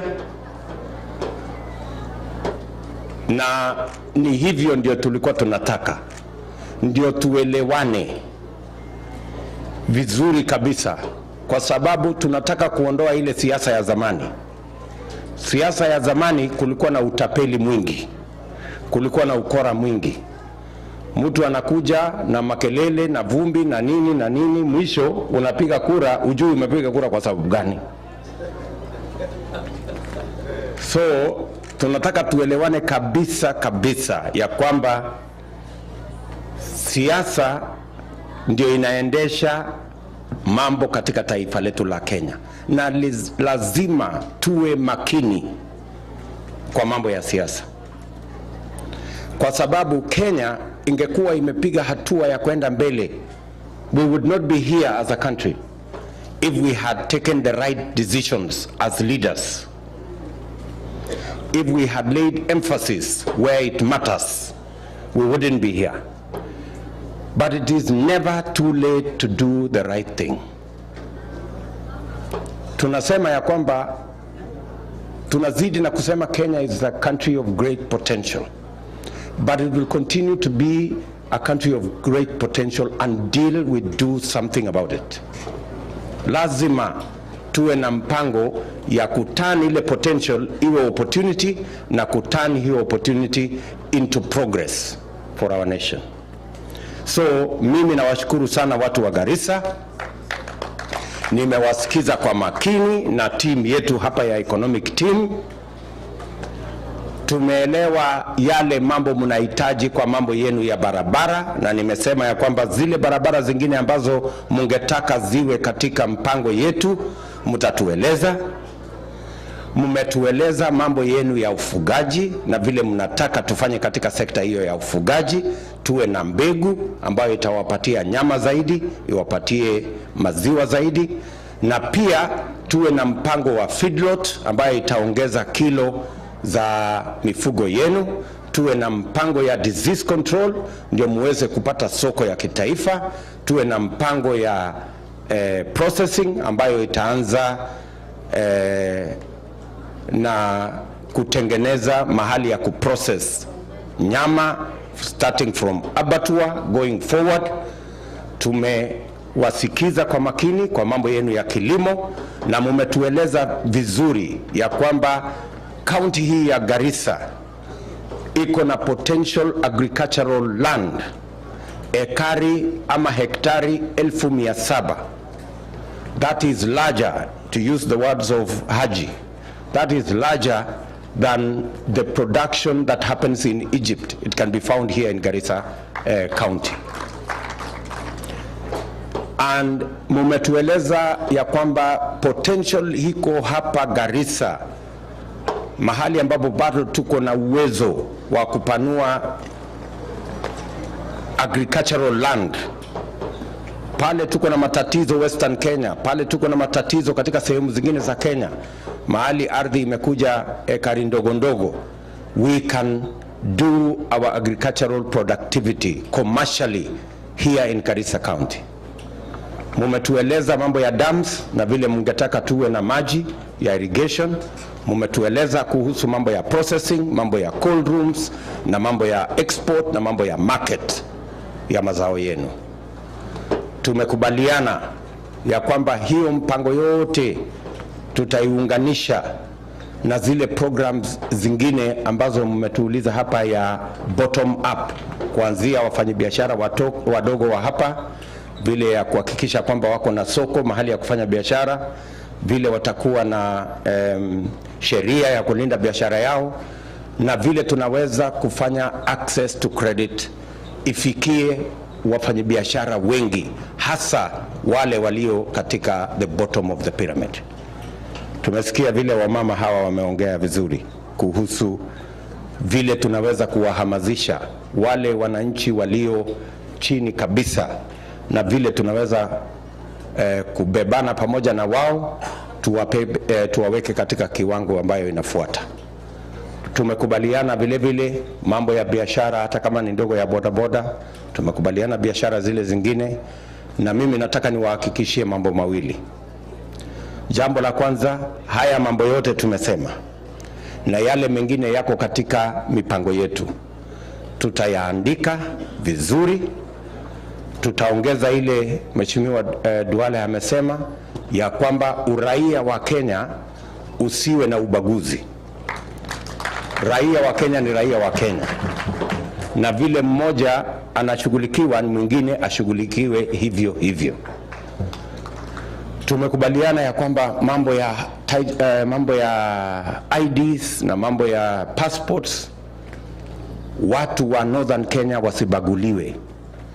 Kama mzazi anajulikana, inamaanisha mtoto wake lazima ajulikane, na ile inafanyika katika sehemu ya Kenya ile ingine, tufuate taratibu ambayo haileti viwango vya uraia katika taifa letu la Kenya, kwamba kuna kiwango kingine alafu kuna kiwango kingine ambayo iko na rights nusu.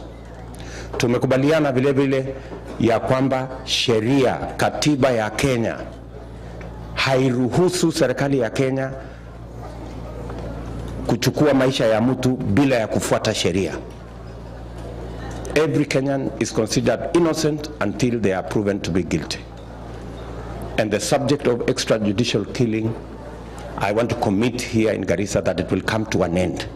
Every citizen will be processed through the law and through the judicial system until they are proven to be either innocent or guilty and the law takes its course. Na vile vile nataka nikubaliane na nyinyi jambo la equalization fund. The constitution was express and clear that it was about the 14 counties. The expansion to include many more counties has made nonsense of the whole equalization fund subject. I want to commit that we will bring it back to the 14 counties, and we will specifically target the huge challenges in these ASAL counties, largely roads and water, as we tackle the other challenges using the other instruments of our budget. So tutaendelea namna hiyo, na haya mambo yote sasa tutayaweka katika mkataba. Na mimi nitarudi hapa kusaini mkataba na watu ya Garissa County, ndio tujue wakati mnaenda kupiga kura, mnapiga kura mkijua mnapiga kura kwa sababu gani. Sio ile makelele ya kawaida, sio ile utapeli ya kawaida ambayo watu wanasema tutafanya hii, tutafanya ile, na kumbe tu ni hewa. Hakuna mahali ameandika, hakuna mahali unaweza kumpata, hakuna mahali unaweza kumuuliza. Ni ile tu sarakasi anakuja nayo, hekaya ya Bunwas, alafu mambo inaisha.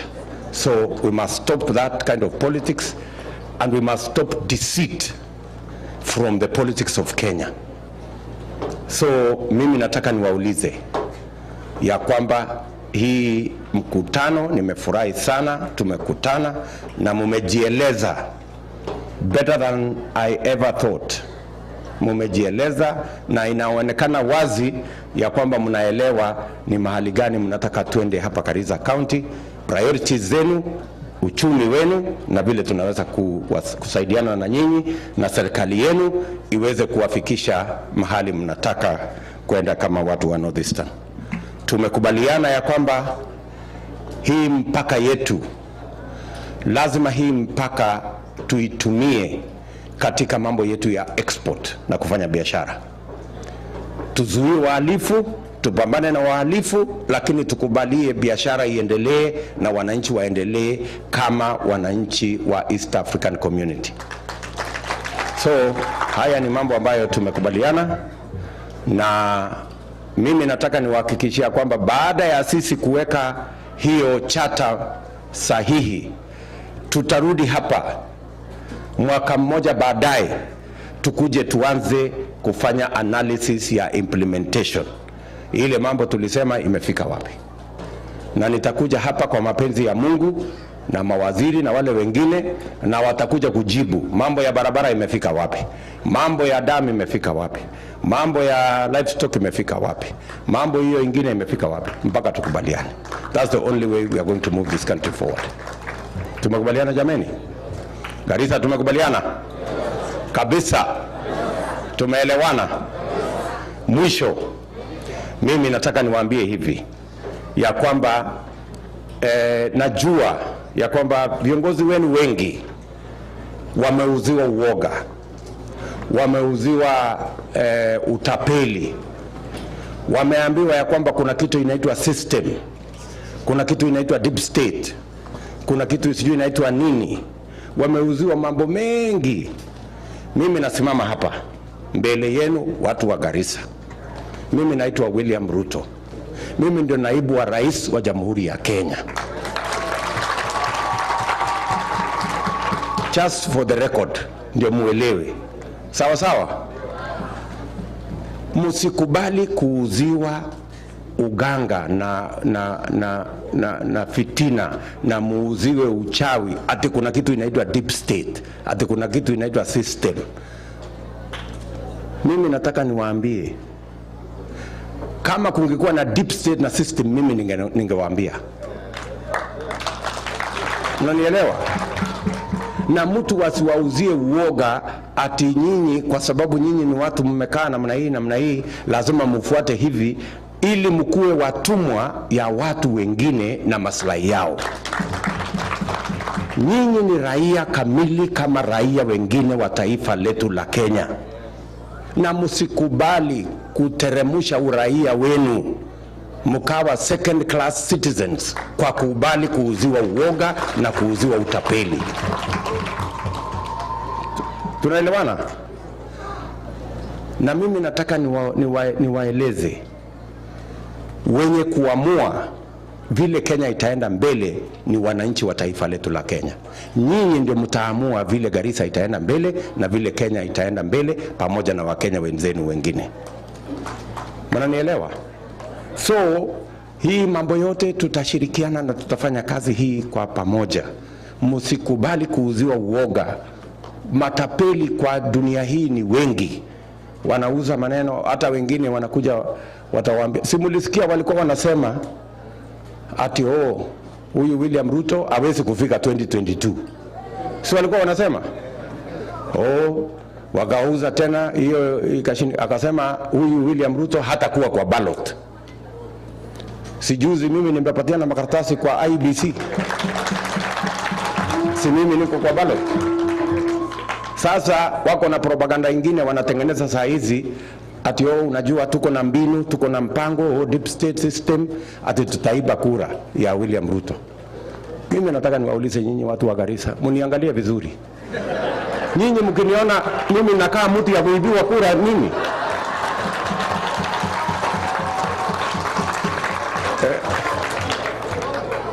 No, honestly. Mimi nimekaa mtu nimezubaa ati naweza ati kura yangu inaweza kuibiwa?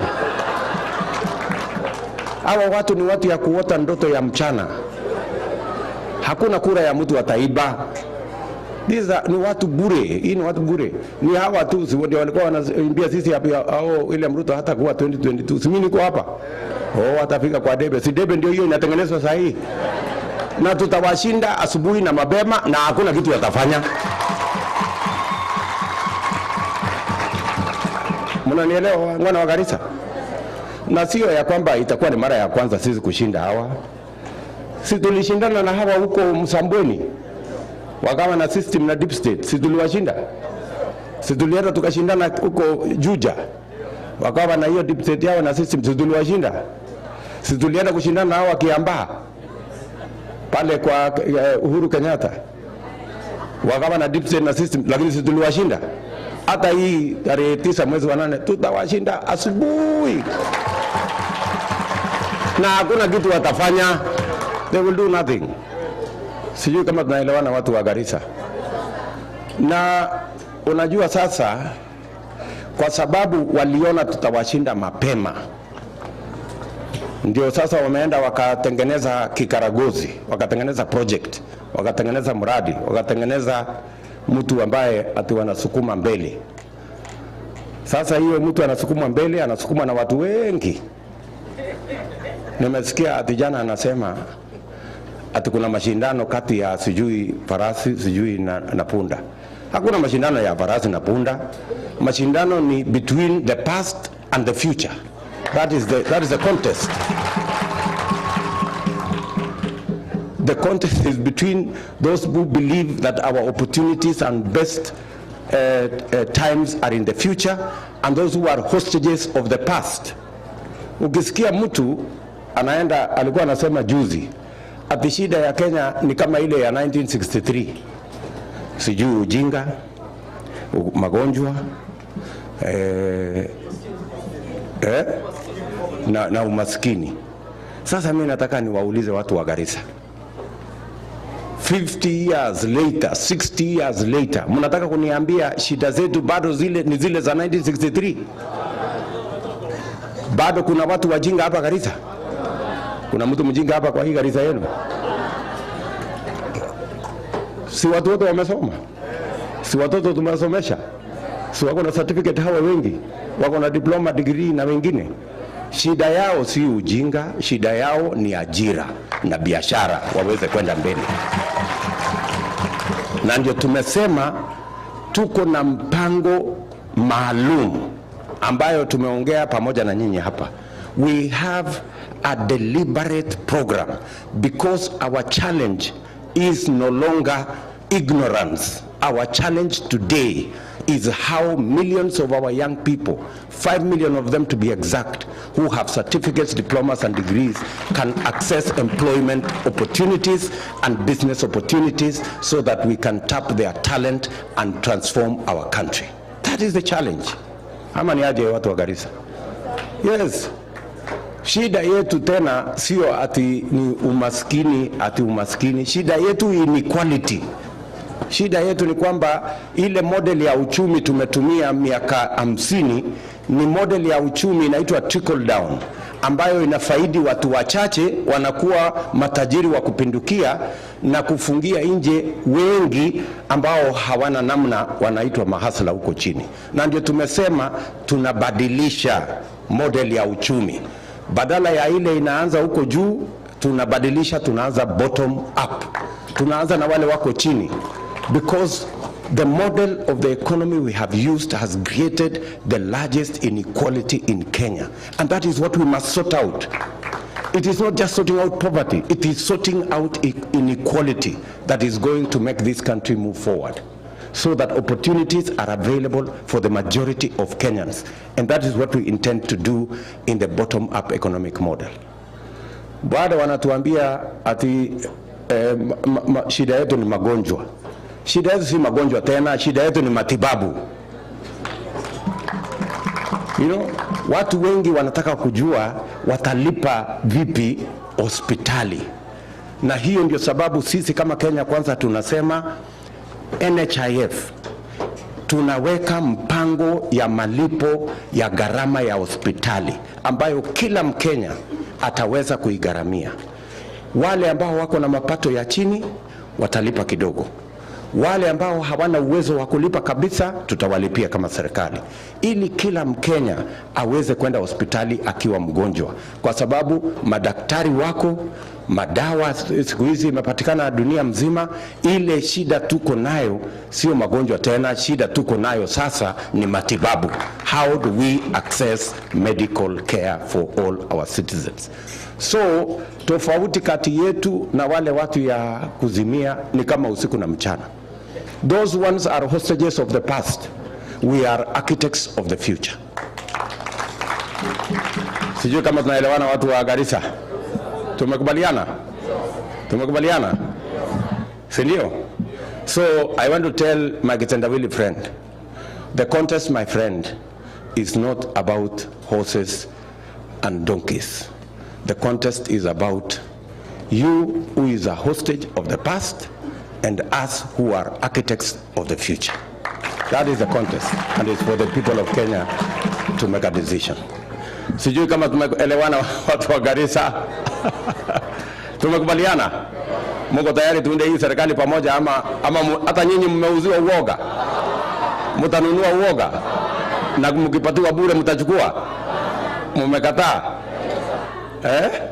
Hebu nione wala wanasema hatununui uoga ya mtu. Basi mimi nataka niwashukuru sana. Mimi nataka niwatakie baraka ya Mungu.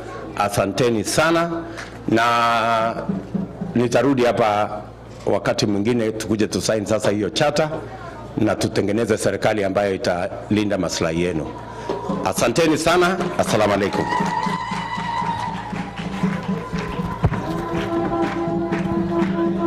Sheikh Abdullah Aden.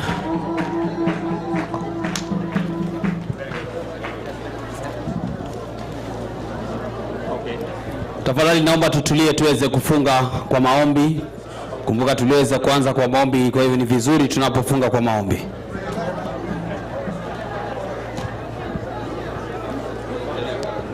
أعوذ بالله من الشيطان الرجيم. بسم الله الرحمن الرحيم. والعصر إن الإنسان لفي خسر إلا الذين آمنوا وعملوا الصالحات وتواصوا بالحق وتواصوا بالصبر. صدق الله العظيم. Naomba sasa tuweze kupeana njia wakati wageni wetu wanapoondoka kwa hiari yao.